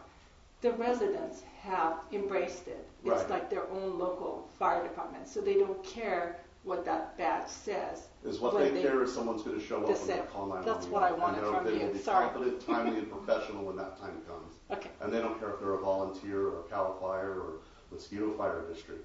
That is what our mission is to provide that service to the people. So I'm asking you for action. Thank you. Thank you. Now I have to answer my own questions to get it right. Any other public comments? I see none. Bring it back to the commission. There was... Chair, before you do that, Chief Lindgren, you want to comment, or Chief Ogden at all? Ogden from County Fire? I mean, you've been mentioned a lot, and CAL FIRE obviously is a major player, or potential. They are a major player. Maybe it's a bad day for you guys. No, it's okay. So, a lot of comments have been made tonight, and I'm going to address some of them to correct the statements a little bit. So, when I came here with 33 years in Sacramento Fire Department, and I've lived in this county 41 years. So I've had a visibility on the fire service in this county for a long time. I think a lot of valid comments have been made tonight, but I want to correct some of them. So one of the things that I began to deal with almost immediately when I came here 6 months ago was the perception of who El Dorado County Fire is today versus who they were 8 years ago. So the perception of El Dorado County Fire today, I say, is largely through the lens of the Mountain Democrat in 2012. That's not the same fire department that we are today. So when I came here, I was able to take the fiscal struggles that County Fire went through in 2011 and 12, as a result of the Great Recession and some internal things. I laid out the financial reports on my desk 7 years in a row. And I started with the fiscal problem, and I went to today. You can write a fiscal story by doing that. And the fiscal story is this. County Fire found itself at the brink of municipal bankruptcy. And as a result of that, they explored cooperative agreements. And those didn't work out. And so the County Fire had to do something that a lot of agencies either fail at or don't like to do. And that is, they had to solve the problem themselves. They had to educate themselves about what caused the problem. They had to educate themselves about what was going to create stability going forward. And they did that. The firefighters did that. In fact, I go as I talk to the community and tell them our story. It's a pretty compelling story, because you could say the board solved the problem. They didn't. They were a piece of it. You could say the community solved the problem. They didn't. Who solved the problem was the firefighters who work at El Dorado County Fire, and many of them are still there today. And when they how they solved their problem is they did exactly what the community wants good government to do. They looked at their wages and their benefits, and they controlled them. They looked at their retirement benefits, and they controlled them. They looked at their retiree health care, and they controlled it. And they built a platform based on solid financial principles, municipal financing 101. And they put those principles into place. Today, the district is not flush with money, but the district is very stable. We went from no reserves to today about a 40 percentage, about 40% reserve today.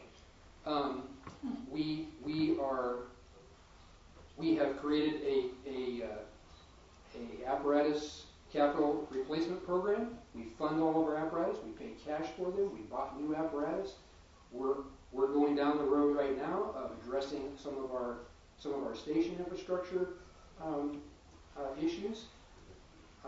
And so the El Dorado County Fire that maybe people experienced in the past is not the El Dorado County Fire today. The tax measure that we just did wasn't to make ourselves more stable. It was to address a staffing issue with 4 of our engine companies and try to get them to 3-person staffing across the board. That was the purpose of it. Wasn't to create stability so we could survive in the future. What I tell our guys today is nothing changed from yesterday till today. We're still moving forward. We're fully staffed right now. We've been able to hire people. So when we talk about the divide issues, we did have some discussions informally with the county. We threw a soft proposal to Chief Savico, and there wasn't a desire on the divide to move forward with that. We think County Fire has a solution potentially for the divide, and that is we believe that we could consolidate with all 3 districts on the divide, increase service to all of the places on the divide, including Mosquito, including Coloma, but there wasn't an interest to move forward, so we didn't pursue that any farther. So I know I rambled a little bit there, but I think the record needs to get set straight a little bit about who County Fire is today versus who County Fire was a few years ago. And it's a stable district moving forward.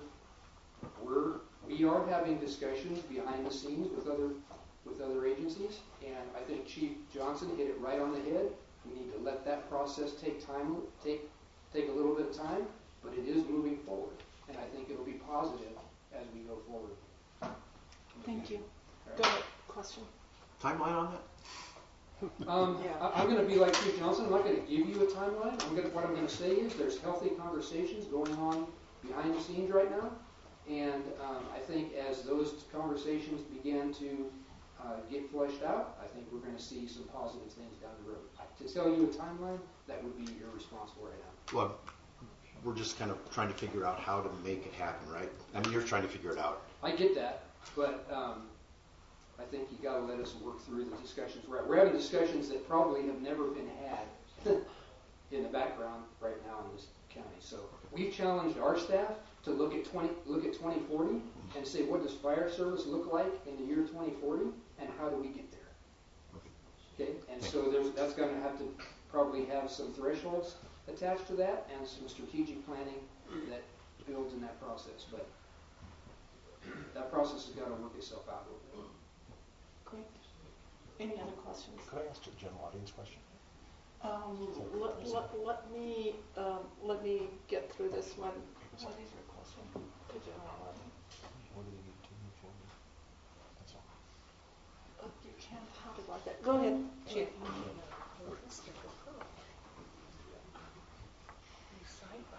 So good evening. Scott Lindgren, the unit chief of the Amber El Dorado unit that also incorporates a little bit of Sacramento, San Joaquin, and Alpine County, so not just El Dorado, even though you might be my favorite.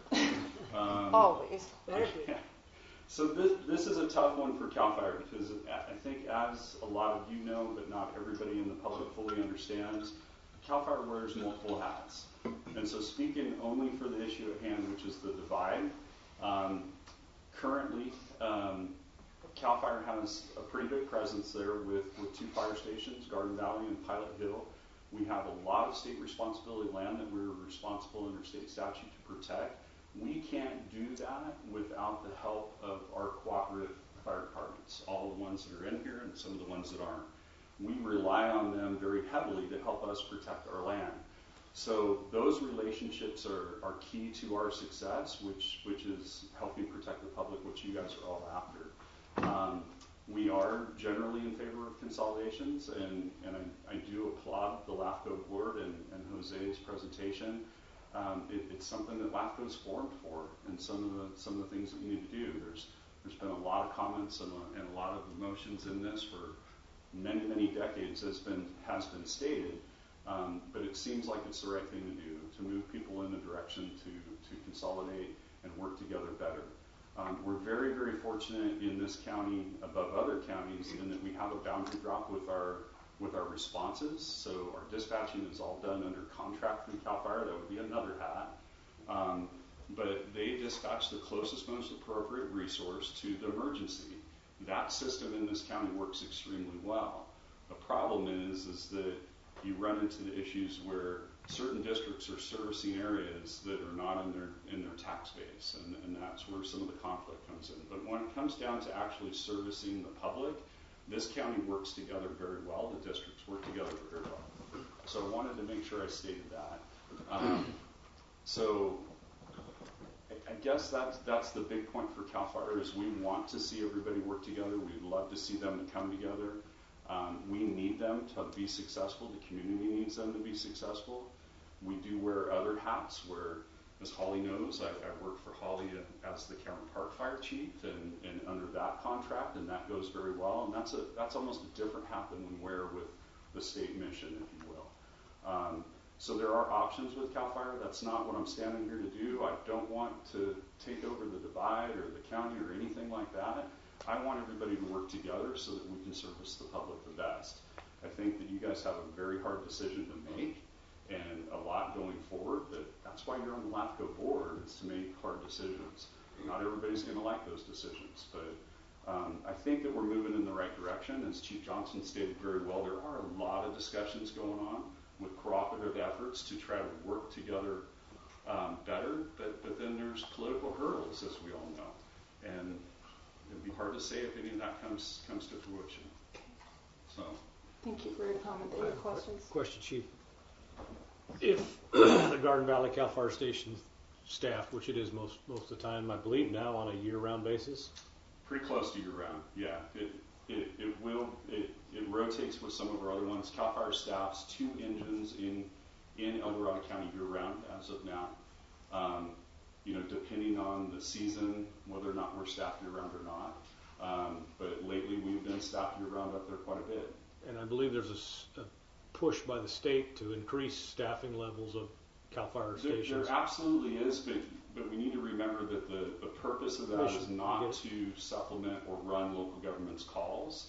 It's to do fuels reduction and meet CAL FIRE's state mission. Does that mean that we won't jump in and help? Absolutely, we will. There are some different districts, like we're not talking about the 50 corridor, but Diamond Springs, El Dorado does an Amador agreement with CAL FIRE to keep Station 43, which is the El Dorado station at the Y, staffed year-round, which helps service that district for them. That's a very cost-effective way of doing business. And so, there is a push for more state engines to be staffed year-round, and that's only going to benefit everybody. With fuels reduction, with assistance in emergency response, but that would not be the first core mission from the director of CAL FIRE and the governor with those state-funded year-round engines, although, of course, we're going to jump in and help where we can. It's when you get into an Amador agreement or Schedule A agreement, then we're more apt to be there. More dedicated. So you anticipate that those engines their mission will be fuels reduction driven? Absolutely, when we're out of what we're calling declared fire season, which these days it's been less and less. This last year, this last winter, we were out of declared fire season for 3 months. The winter before that, we were only out for 3 weeks. So it depends on the season. We're not sure what this one is going to do for us. We've been very fortunate that we haven't had the fires that we had last year or the fuels conditions, but we've got the big lightning right now that we're predicting in the North State, and we've got a lot of wind and a lot of stuff to come. So we've got a really couple tough months to get through, but you're 100% correct. The mission, if we go out of fire season, is for fuels reduction and public education. That doesn't mean that we don't jump in and we won't help with emergencies, because we absolutely will do that. So I believe with the dispatch matrices that we currently have in the county, they are dispatched with the local agency as well, and sometimes it's a dual dispatch for both engines, correct? Correct. Yeah, so CAL FIRE does now participate in El Dorado County in the Move Up and Cover Plan and the closest resource concept with our state engines. In the past, that was not always the case. They wouldn't always rely on those. But now both Amador and El Dorado County, we do participate in that. So that's a good thing, because you get to take advantage of those engines to help with the system. I'll quit there. Any other questions from? Thank you, Chief. Any other public comment?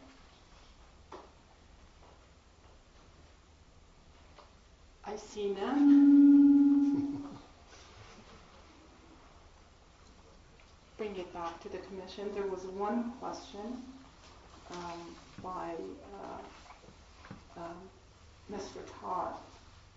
The conversations between the fire departments. You wanted to comment on that. Yeah, actually, there were 3 things that I wanted to address based on the comments that were provided by members of the boards and staff. First one being, why isn't the county fire part of this consolidation issue? And that's because involving county fire would likely be a reorg or a consolidation, depending on how you slice it. Because if you're talking about detaching the county fire service area that's up on the divide and annexing it to this new district, and now you're in the realm of a reorganization, which you are not authorized to initiate. If you're talking about consolidating county fire with the 3 fire districts, then that would be within the purview. So why isn't it there? Because it depends on how you slice where you draw the line. There's also a question about some of the discussions that are going on in the county. These are the ones that I'm aware of. You've obviously heard about rescue in Dorado Hills, also North Tahoe and East Bay. Chief Lindgren alluded to one of them, which was Diamond Springs, El Dorado, entering into an Amador contract with CAL FIRE to enhance their service capabilities. In addition, long-term wise, I know that there's been discussions between Diamond Springs, El Dorado, and El Dorado Hills El Dorado Hills Fire, as well as direction, what does it mean, whether we're talking about political consolidation or just functional consolidation. That is too early to tell, and I'm not, based on what I've been told, I don't think it's really my place to estimate or guess or what direction we're going to go. But I do know that those preliminary discussions have occurred. And then finally, I was just made aware this morning, Pioneer Fire is talking with Amador Fire about doing something. Again, I don't know about political consolidation or functional consolidation, but they are in discussions. They've actually asked me if I could schedule a time to meet with them to kind of go over what the LAFCO involvement would be.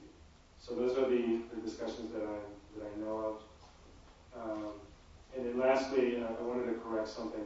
When I said that the volunteer fire department is no longer a viable model in the long term, I do not mean to imply that volunteers are not involved in some capacity.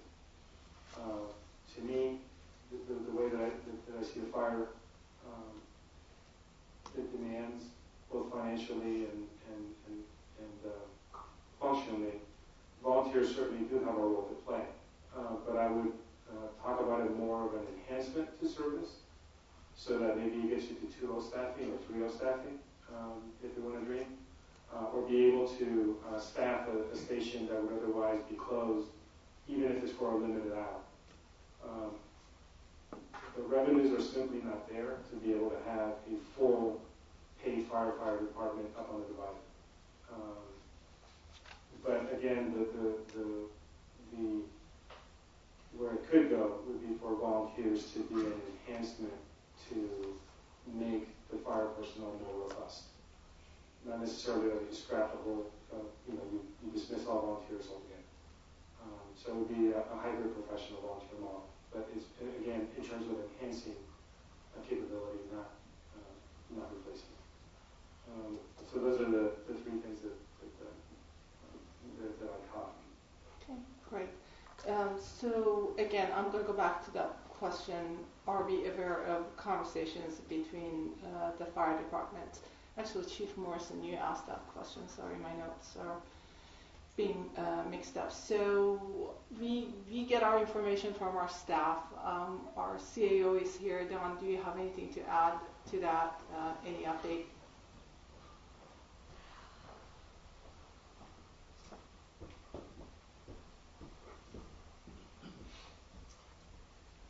Don Ashton, the County Chief Administrative Officer, do you have anything to add? Yes. Is A lot of opinions, but feel free.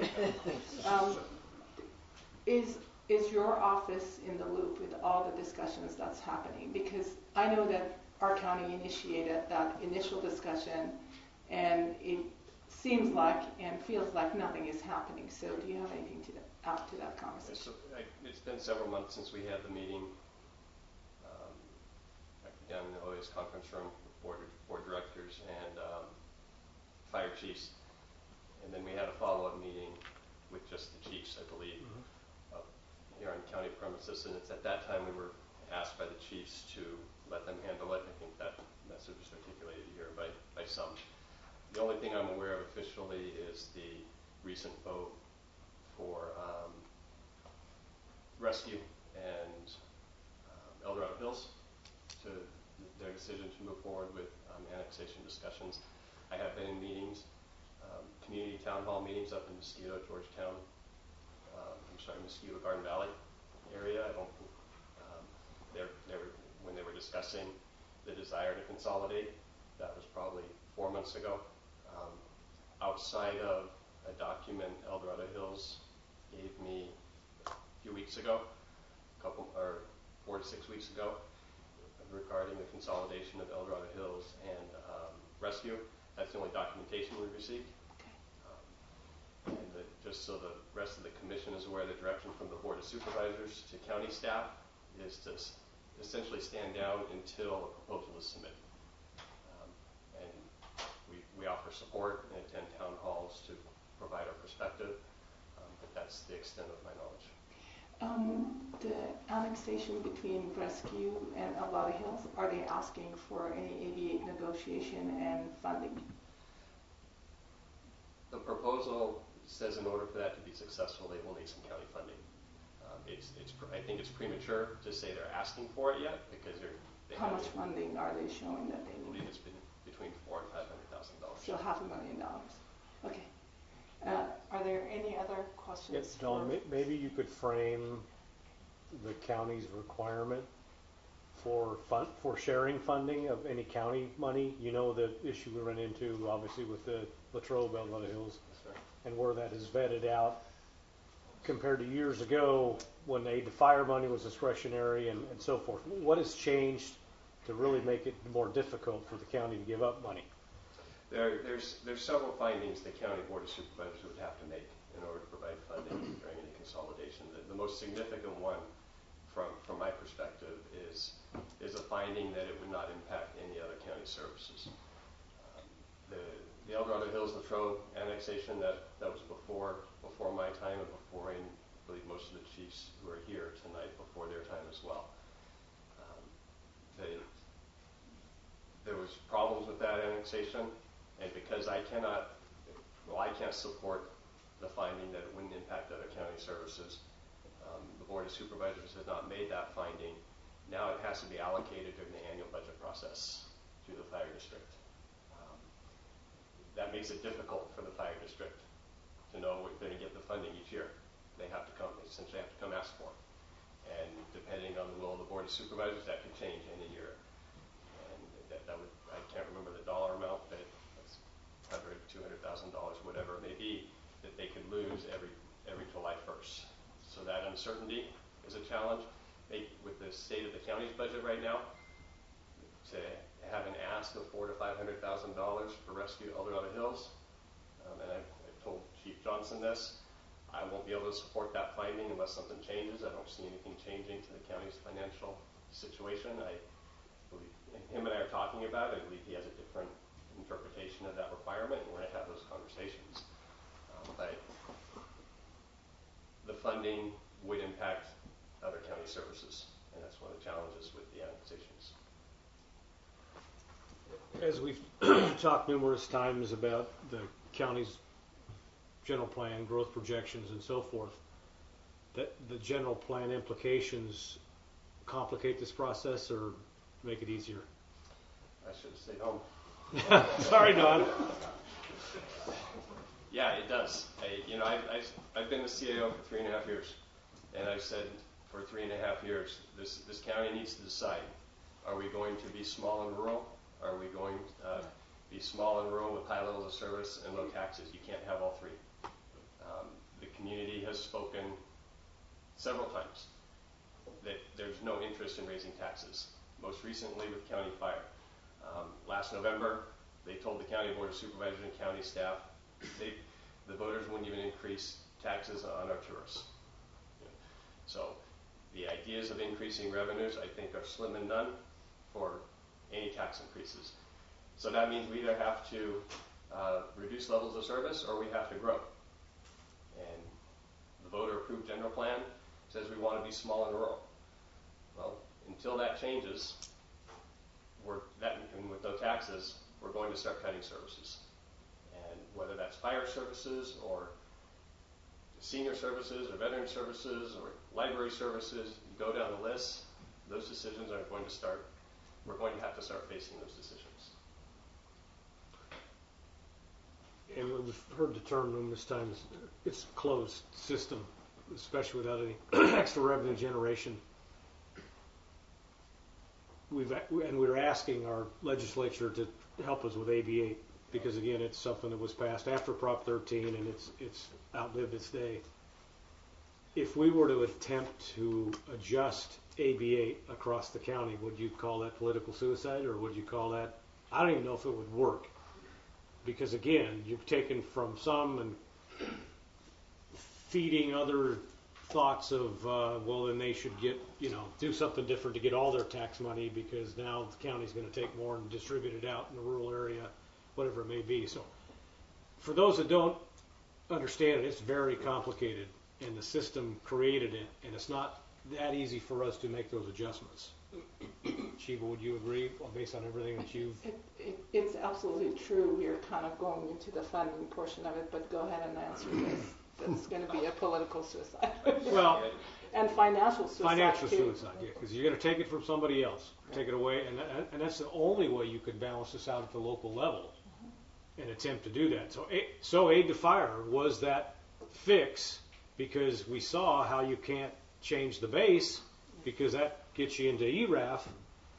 You know, obviously there's an ERAF potential that if there were all departments annexed to one department, you could affect the future ERAF. You can't go back and collect what you've already paid in. That equates to quite a large amount of money moving forward. So there's some wiggle room there, and I believe our auditor, as well as the state, would do that. Sac County did it, and they got sued on it. They prevailed. So there are things to talk about. But again, that's a large annexation as well. But if you want to talk about successful models moving forward and put this thing to bed, is that the move we should make and initiate to get to that point? If the host agency was willing to do that. So you don't have to answer that question. Yeah. I'm not going to prove it. Teach you to show up. I have a question. After Aid to Fire, I recall the past 5 years that I've been on the Board of Supervisors, there have been requests from the fire departments for the county to help them. Do you recall which fire departments and districts were asking for that funding? The only one I recall, Madam Chair, was Pioneer. That was my first budget season as the CAO. Okay. And I'll just say I didn't support the request as a CAO because we need to find a sustainable model. And just asking the county for money, the county doesn't have the money either. And I appreciate, someone said that this county has said for years, we're not in the fire business. And that's what this county said when I came to this county in 2011. We're not in the fire business. I think the county has recognized now we are. We either are on the front end, or the county is directly on the back end after a tragedy such as Paradise. Because then the county is responsible for the recovery and the loss of property values. So we're all in this together. I think the Board of Supervisors agrees with that. We need to continue the conversations. How that looks, how that happens, that's for you guys to decide. But something has to change. The fire districts, especially in the rural parts of this county, are not sustainable. And that is not unique to El Dorado County. No. The CAOs talk of all 58 counties. We're all facing this issue. So something has to be done different. I live on the divide. I'm in Cool, so I'm not part of the conversation here. But the 3 districts up there, something has to change. If Garden Valley starts laying off staff, it's a big problem up there. So something has to be done. We have to figure out how to do it. So when was it that the Board of Supervisors directed staff that you can help and provide information to the fire departments, but the board is not going to initiate anything? Less than 6 months. It's within the past year. Less than 6 months ago. Yeah. Okay. Thank you. All right. Thanks for Don. Thanks for hanging in there. Okay. I think we have answered all the questions. Do we have any commissioner comments and questions after all? So that was my question to Mr. Ashton: is what role does the Board of Supervisors play in this? We know because of a report from our executive officer that LAFCO has the authority to move forward with a study or making these people come together into a consolidation. You know, we have to, as a community and as a county, look at our solutions holistically. we're doing, it just seems in hearing these comments, we're doing this piecemeal, and I don't know. I've only been here 18 years, so I know there's so much more behind this. But then there's the real world. That fire would devastate us. I have a very small parcel. I have a half acre in Cameron Park, but I have 40 trees on my property that I maintain. I don't care how much work I do on it. If fire comes through, I'm gone. So we, as a commission, need to do the right thing. And I don't see in hearing these comments from all of these wonderful members of our community and our fire family. I don't know. Ego gets in the way, tradition gets in the way, history gets in the way, finances get in the way. I appreciate the people that are working together, all of these possible districts working together, El Dorado Hills, Rescue, Pioneer, Amador, Diamond Springs, and El Dorado. That's fantastic. But they seem to be sidebars. We need to embrace this whole thing. I don't know if this proposition before us is big enough. It just seems, if we're going to spend this money, if we need to do the right thing, we are elected by our districts. I represent the special districts. If we're going to do this, we need to do this. It doesn't make sense to do it piecemeal unless it's working. And while it has worked for some communities, it's not working for the greater good of our county. And what will happen if we have that fire? The fire's coming. It's just a matter of when. So I don't know. I don't know if this is enough. It's a start, but if we were going to do this whole thing and our reports aren't current, how do we expand this? I don't know. I can tell you that the complexity and the political and pulling it all together, it's going to get go up exponentially. But so what? So what? I mean, I understand it. It's because you are taking a greater risk of not having anything at the end. By trying to do too much. Yes, I'd rather do something smaller, have a success, and then expand on that personally. But we can have multiple proposals and multiple motions on the floor and see who feels like what. And I mean, the idea of the Highway 50 corridor and Cal Fire working with County Fire. I mean, there's got to be a point where we come together. There has to be. It's a blending of families. We do it all the time now. You know, we accept the way that things are, but you thought this one was bad. I don't know.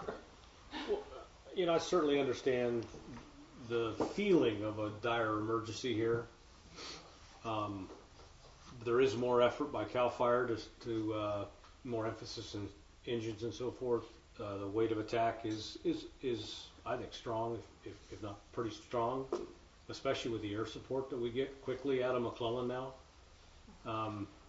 If we get that catastrophic fire of a paradise, all of us in this room better just run. That's right. What we better do is just try to save our constituents from getting barbecued, because it really is about vegetation, and the county has made a move in that regard. Still going to take plenty of time, a lot of time to get those things done, and we're still going to face a lot of opposition from our residents on doing that, because again, they want privacy, they want their tree, and they want all that. I get all that, but that's going to be a tough pill to swallow, and that'll have the biggest effect on our fire insurance by making fire-wise communities than where the stations are located now, the hydrants that are there, because that's all they're going to look at. But now the insurance companies are looking past that, and we've had the experts come in and tell us that. So it's really about whether you're in a high hazard area, and if you are, good luck.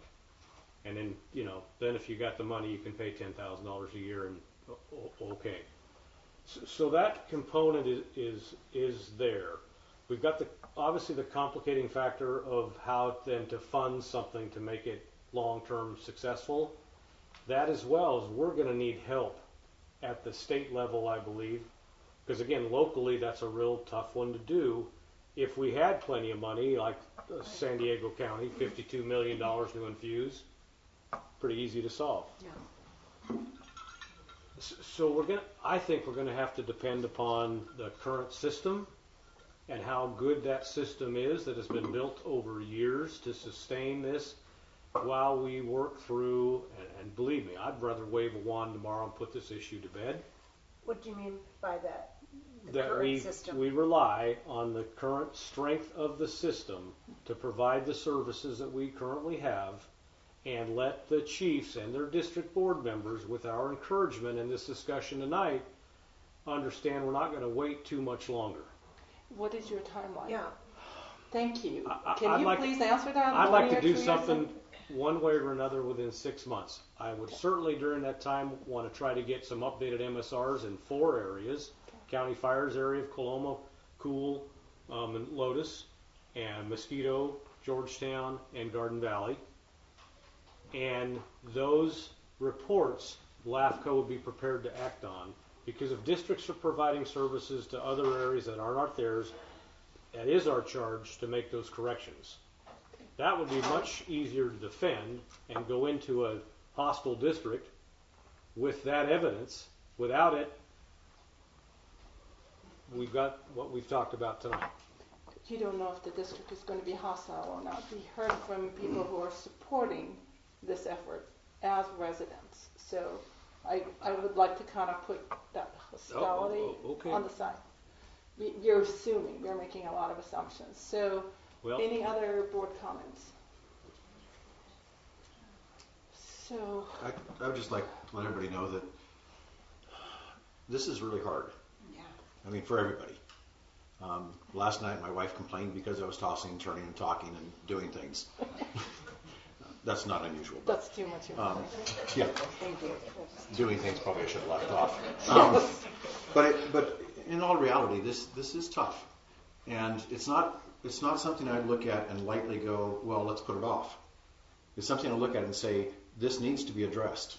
But it's very hard to say, we're going to tell you how to do it, or we're going to initiate it, and you have 60 days, and then there's a vote, and that's only a 10% threshold. And we're looking at somewhere between $150,000 and $190,000 to do this. That's not in our budget. You know the budgets.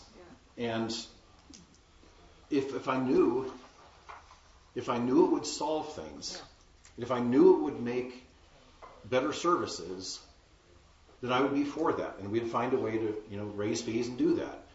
But I'm not sure that it will. I think you guys are our best hope. That you have the opportunities to look realistically at your budgets, at your capacities, and at your staffing, and try to figure out, does it make sense, and can you truly compromise to make it work? And if it doesn't, and it hasn't, then maybe the next step, 6 months down the line or a year down the line, is for LAFCO to make a very difficult decision and say, we have to force a consolidation. I don't like to do that. I don't think it's good government. But I'd be willing to if we can't make the districts work. That if they can't provide the services and it can't be well done. Fire service and EMS service. It's absolutely important. And I've been very impressed by the services on the divide. It's not like I've lived there and gone, I didn't notice this. We had a response to the high school the other day that was overwhelmingly wonderful from all the departments. And it was a case where a child could have been severely injured, and I was glad to see everybody there. And that matters to me. This is emotional. This is local. This is fiscal. This is responsible. But I'm not inclined to force that. I'm inclined to ask you to meet those needs so that you can do it the way that works, not the way we demand. So. You mentioned government. You talk about 3 boards, 3 fire chiefs, 3 admin overheads. Talk about layers of government. Any other comments? I wanted to ask for clarification on the 60 days. If we initiated, or the board decided to say, let's go for it, does that sort of provide an impetus to them to do something within 60 days if they don't want us to do that? I mean, that puts them on 60 days notice, not 6 months, because how's that working for you now? Yeah. Yeah, Thank you for picking that up. The boards would have 60 days to come up with an alternative proposal. Okay. It seems like we got to go for some motions here. Any motion on the floor? So I would make a motion that we give them 6 months, then the item comes back, and during that 6 months' time, I think we could get those MSRs done sooner than that, so that information will be back to us and we could share it with the districts. And that's how the direction is to staff to start that. And then the item comes back. Okay. 6 So months. could I ask? Hold on. Is there a second to that motion? I'll second. Okay. Discussion? The responsibility for the MSRs fall on LAFCO's shoulders? That's ours. Yes. And the That's cost our of requirement those? anyway. We already have it in our budget. We Yep. need to do it. Okay. That's something that we need to address separately Okay. from this issue. It's not on tonight's agenda. Thank you. I would like to put an alternate motion forward to direct staff to initiate the consolidation of Garden Valley, Georgetown, and Mosquito Fire Protection Districts. Ask staff to initiate. Now the fire departments and districts have 60 days to take it on their own and support it, and we can move forward. The county board of supervisors can support it. Anyone can support it. So that's my motion, and it got seconded. Any other discussion? Yes. Sorry. Yes. Sorry, staff is conversing here about when exactly the clock for the 60 days would start. Council does not believe that the clock starts today.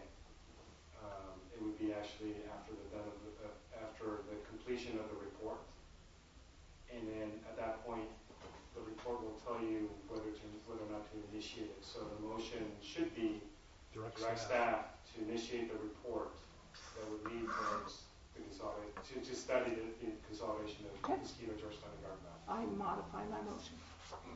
But the fire districts still have 60 days. Oh no, that 60 day doesn't start until you come back. Okay, so they have more than 6 months. No more than 60 days.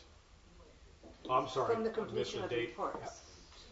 Well, So the process is that the study has to get done first, and then the study would basically initiate LAFCO to adopt a resolution, which then triggers the 60-day time frames for the districts to act. In the way I understand, the study takes about 3 to 4 months, and then we have another 60 days, which is going to put you at your 6 months. That's why I said that. Yes. Those are good answers. Yes, no, I don't know. So we have a motion. Can you please, Riley, do a poll vote? Which motion are we voting on? On my second one. So the motion that we're voting on is to direct staff to initiate a study for consolidation of these 3 districts. Commissioner Morrison?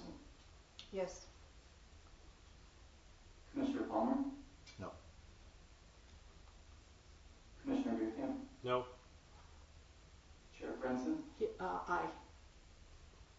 Commissioner Anderly? Aye. Motion passes. No, it doesn't. We need Yeah, 4. correction, no. He's not a voting member. We needed 7 people here. He's not a voting member. No, but you do have 5, but in order for a motion to pass, you need 4 Yes, votes. we need 4. So it's It did quorum. not pass. Yeah. That's what I said. That's what she said.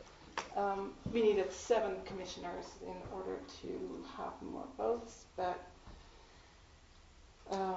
So this item can come back the next month by. Vote on the other motion. Commissioner Bierkamp's Motion. Commissioner Oh, Bierkamp's yeah, motion that's is still, I forgot still about on the yours. floor, so now I we wasn't can vote on interested in that. that one.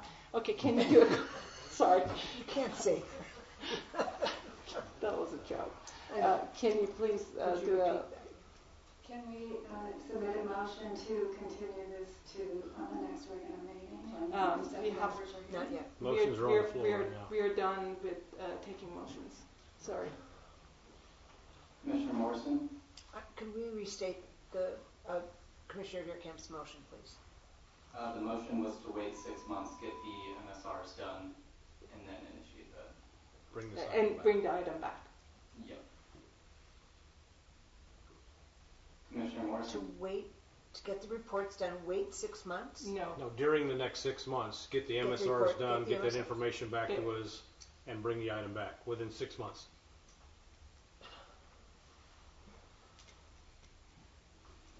And then go through this again? Multiplied, yes. This won't be the last time either. No.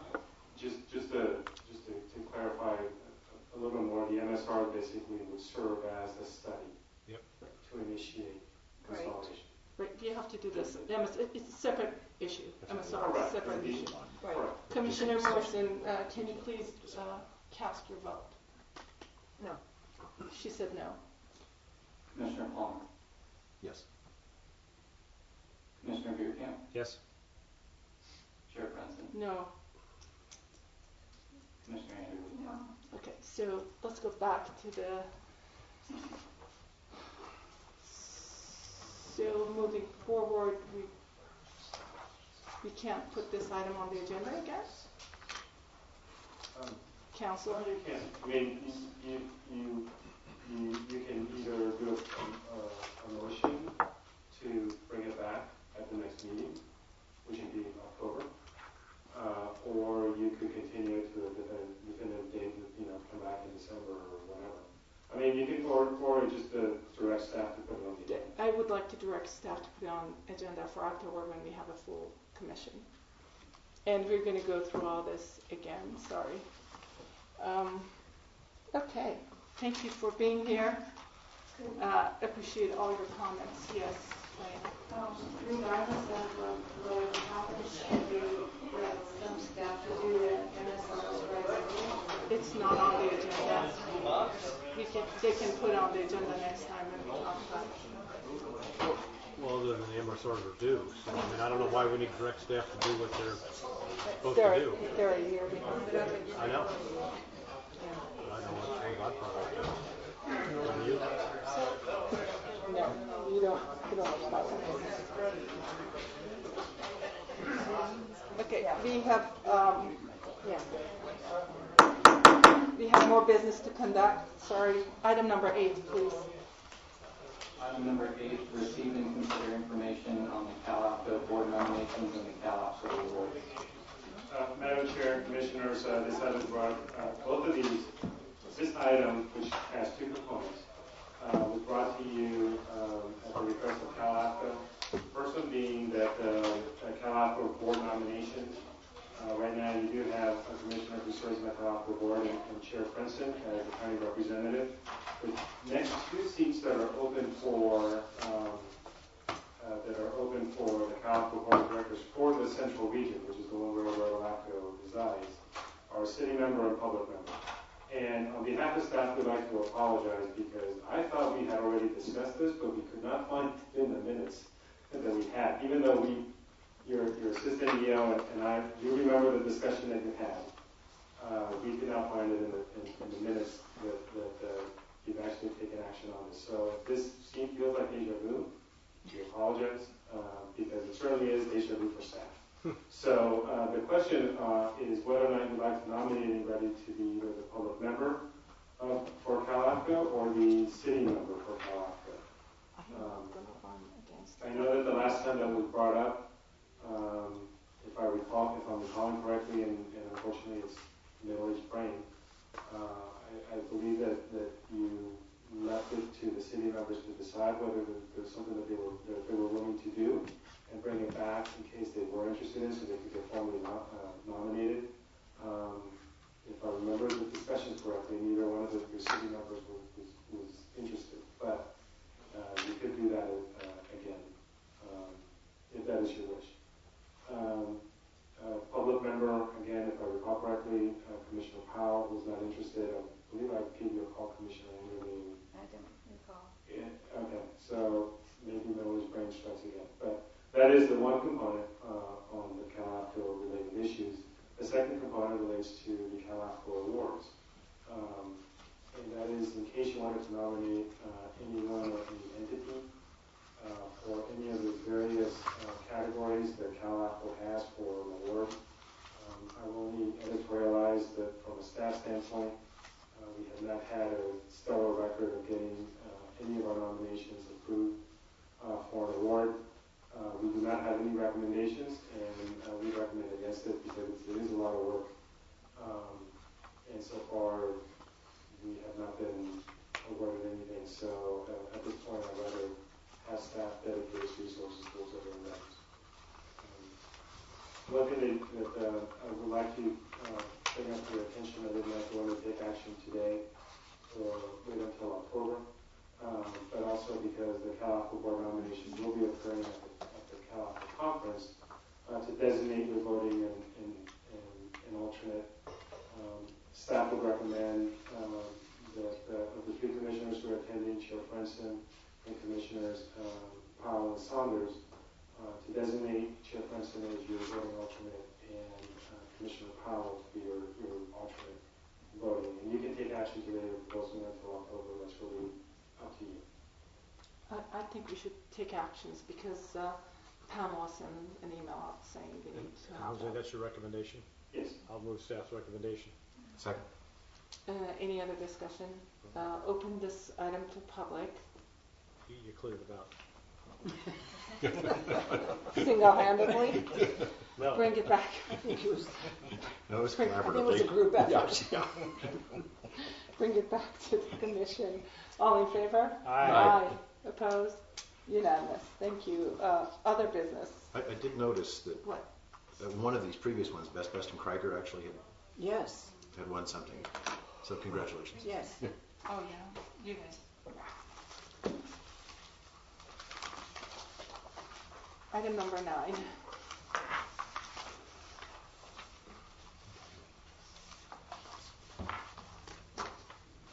I'll be giving you an update on item 9A, legislation. I'll make this fairly brief unless you have any questions, and I can delve into it more. This is the end of the first year of the current 2-year legislative cycle.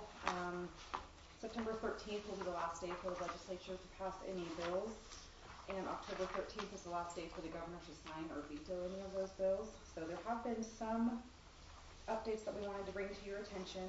Assembly Bill 600, which is a bill that is trying to address disadvantaged unincorporated communities. As you may recall, this LAFCO, CalAFCO's request, had taken an opposed position to this bill back in May. This LAFCO did, many other LAFCOs did, including CalAFCO. The most heavily opposed portion of this bill would have provided that an application to annex a contiguous disadvantaged unincorporated community is not required, to annex it into a city. The application is not required if a majority of the registered voters within the disadvantaged community would prefer to address service deficiencies through an out-of-agency service agreement rather than annexation. That has been removed from the, that is proposed to be removed from the bill. This is not in print yet, so it's not a done deal. But that was the most heavily opposed portion of the bill. Based on that, the CalAFCO Legislative Committee voted to change its position from opposed to watch with concerns. So we'll keep you updated when those actually come out in print. Assembly Bill 1628 deals with environmental justice. Environmental justice is already a factor that LAFCO has to consider in a proposal. So that already exists as something that we have to look at, whether this will, any type of proposal will affect environmental justice. This bill is taking the definition of environmental justice. It's different in 3 sections, 2 sections of the government code, 1 section of the public resources code. It's giving them a consistent definition. This actually was put out in print on Monday. The definition that is in print now, the proposed definition, is very close to what's included in your packet. It doesn't match it exactly. It is, I can read it briefly, as used in this subdivision, environmental justice means the fair treatment and meaningful involvement of people of all races, cultures, incomes, and national origins with respect to the location of public facilities and the provision of public services to ensure a healthy environment for all people, such that the effects of pollution are not disproportionately borne by any particular populations or communities. This is fairly subjective.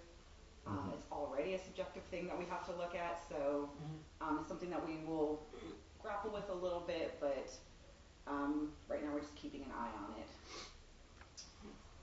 Senate Bill 414 is the Small System Water Authority Act.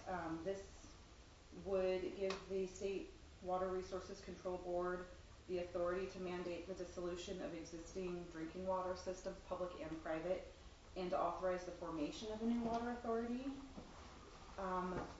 Recent draft amendments, which are also not in print yet, would previously LAFCO would have been responsible for dissolving any public agencies mandated by the state, and LAFCO would also have been responsible for forming a new water authority. Recent draft amendments remove LAFCO from that equation. They completely remove LAFCO from this bill. LAFCO would not be part of the formation process. The State Water Resources Control Board would be in charge of that. The bill does not really discuss dissolution, who would be in charge of dissolving the districts. And LAFCO would still potentially have to hold hearings after formation, but really what the hearings would be on, since we wouldn't have the authority, is kind of unknown at this point. So the CalAFCO Legislative Committee has moved from a support position to oppose unless amended to go back to the previous version of this bill. Bills that have not met the deadline to pass this current year, they have become 2-year bills that may be acted upon next year. The first one is Assembly Bill 315, which deals with the expenditure of public funds. This is a new bill. It was recently gutted and amended to, in this form, it would prohibit an association of local agencies or districts from expending money received from a local agency or local district member for any purpose other than direct educational activities. This would potentially have a large impact on CalAFCO, what CalAFCO could spend its member dues on, what could be funded by the member dues. So we're going to keep an eye on this bill. Assembly Bill 1053 is the bill that deals with fallen leaf lake CSD. So the bill itself has not been amended since March. It was the state auditor's report on the district was released on July 18th. A copy was forwarded to the commission. It's also included in your packet. The report basically focused on financial aspects of the district and governmental aspects.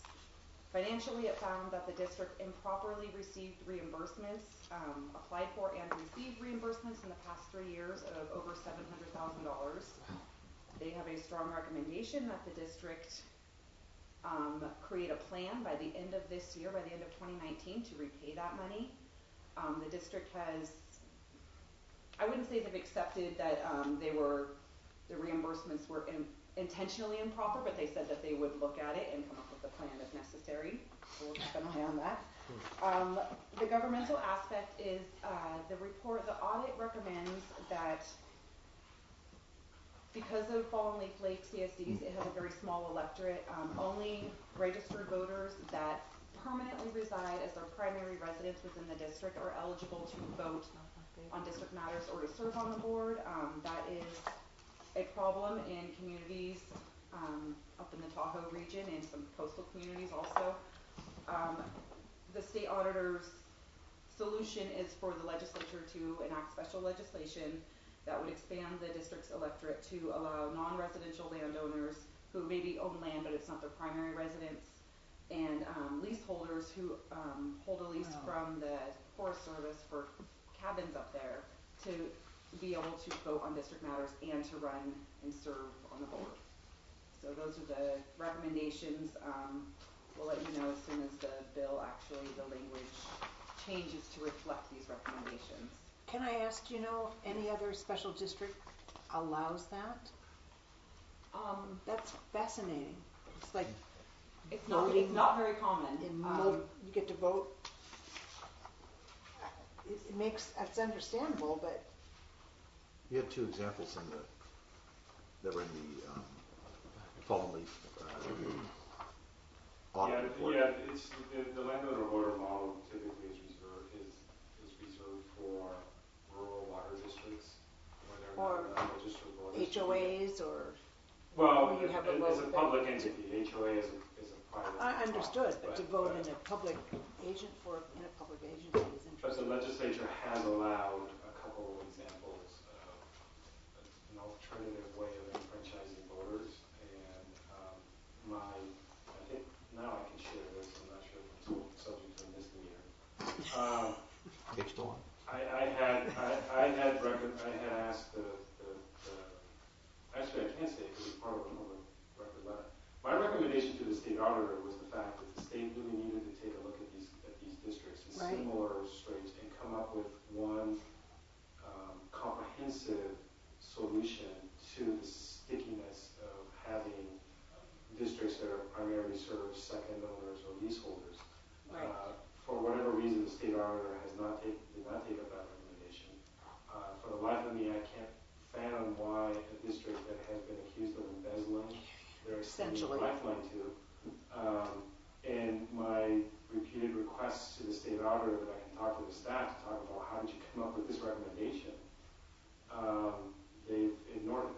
So whatever the state auditor did, they're not going to talk beyond what's in the report, and we will just have to live with the consequences. My fear is that Senator Dowley or Senator Hill are going to frame the issue as a district-specific issue that doesn't impact anyone else in the state. And once you do that in the legislature, legislators tend not to pay any attention to it because they figure, I'll scratch your back if you scratch mine sort of thing, where they're not going to give it the same level of scrutiny as a statewide policy issue. Like what percentage of a community or district does it require in order to allow this voting? Yeah. You know, when you've got a vacation area, if you will. Yeah. And more people have it as a second residence or lease. My thought is that basically you can, instead of allowing a CSD to do this, create it into a brand new type of district that is entirely its own separate beast. So that way you're not having, like, let's say, a Camelot Park district suddenly being pressured into turning into a landowner voter district. Right.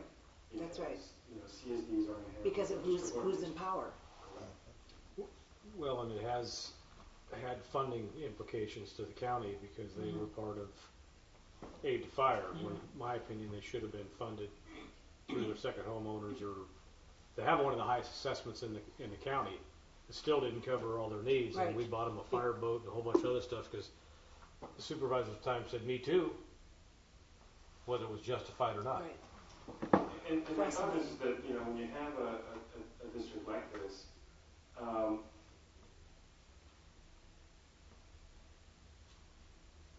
districts that behave in this kind of manner should not be rewarded. And to me, the state recommendation gave them not just a lifeline, but it's also saying, yeah, okay, so you overcharge the state, pay us back, and then we'll call it even. And say, you know, here you go, continue existing. And I'm thinking, in what universe is that, you know, is that allowed? With no best practices put into place, no oversight. So don't you think it's hypocrisy that we are sitting here criticizing the state, whereas our LAFCO, we do MSRs, and we see all these issues, and we don't force consolidation and annexation? Let's just leave it as that. She wasn't asking you. Yeah. So, thank you, Jose. Sorry. Thank you for that. It was unless there's any other questions, I'll astonishing to read real that. quickly. I may have updated the commission on these in June. It was may have given a verbal.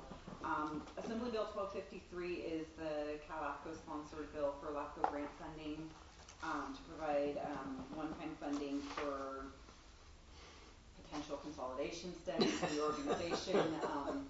It is tied to disadvantaged unincorporated communities, but that bill had a price tag of $1.5 million. It did not get put into the state budget. So that means that the author would have to then they would have to request an appropriation from the state general fund. Since there is a new governor and a new administration in place, it's not really clear whether that would be successful or not. This bill was vetoed by Governor Brown when it was brought back in the previous legislative cycle. So rather than risking another veto, the authors have decided to make this a 2-year bill and to work to get it into the budget next year. So right now it's just kind of pattern until next year. A bill that was chaptered, I may have given a verbal update on this. This was signed, Assembly Bill 1822, the Cortese-Knox-Hertzberg Omnibus Bill, which is the annual bill that makes technical changes to the Cortese-Knox-Hertzberg Act, which governs LAFCO, just to make it more streamlined and easier to use and make sense a little bit more. That bill was signed by the governor on June 26th, so all of those, there were, I believe, 7 updates in areas of CKH that will be updated January 1st of 2020. And that's it for my legislation report, unless there's any questions. Any questions? Commissioner reports? No. Go for it.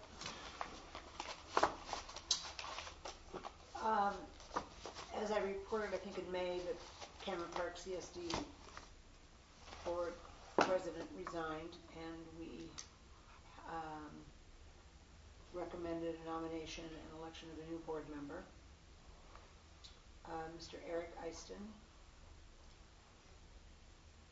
And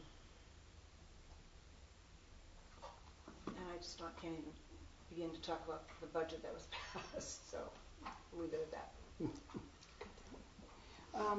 I'm planning to attend the conference, and I'm most likely going to be part of the panel that is going to be talking about MSRs.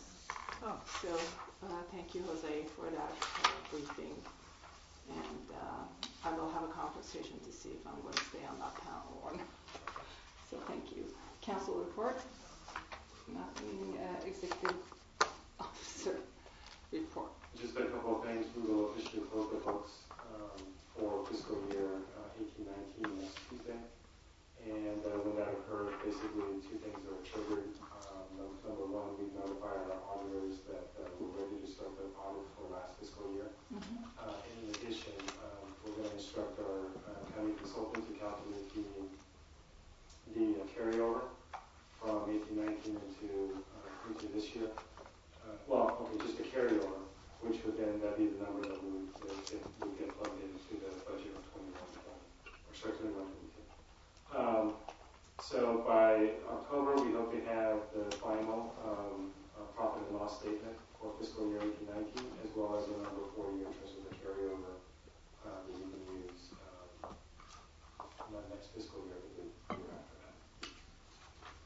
I did have a question. Sure. Okay.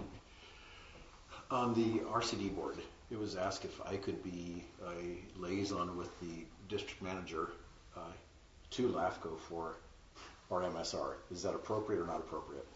I'm thinking.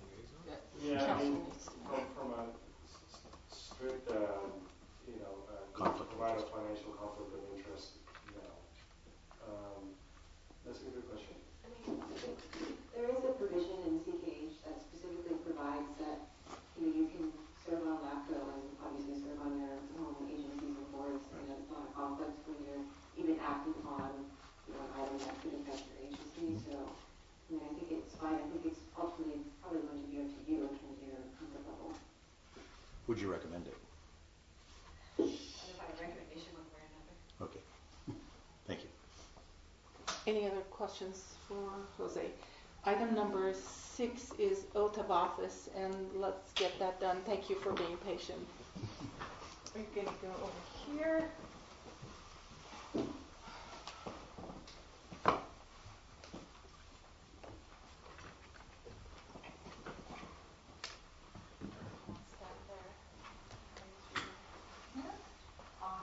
I, Michael Saunders, Do solemnly swear that I will support and defend the Constitution of the United States the Constitution of the United States and the Constitution of the State of California and the Constitution of the State of California against all enemies, foreign and domestic, that I will bear true faith and allegiance to the Constitution of the United States and the Constitution of the State of California, that I take this obligation freely without any mental reservation or purpose of evasion, and that I will well and faithfully discharge the duties upon which I'm about to enter. Congratulations.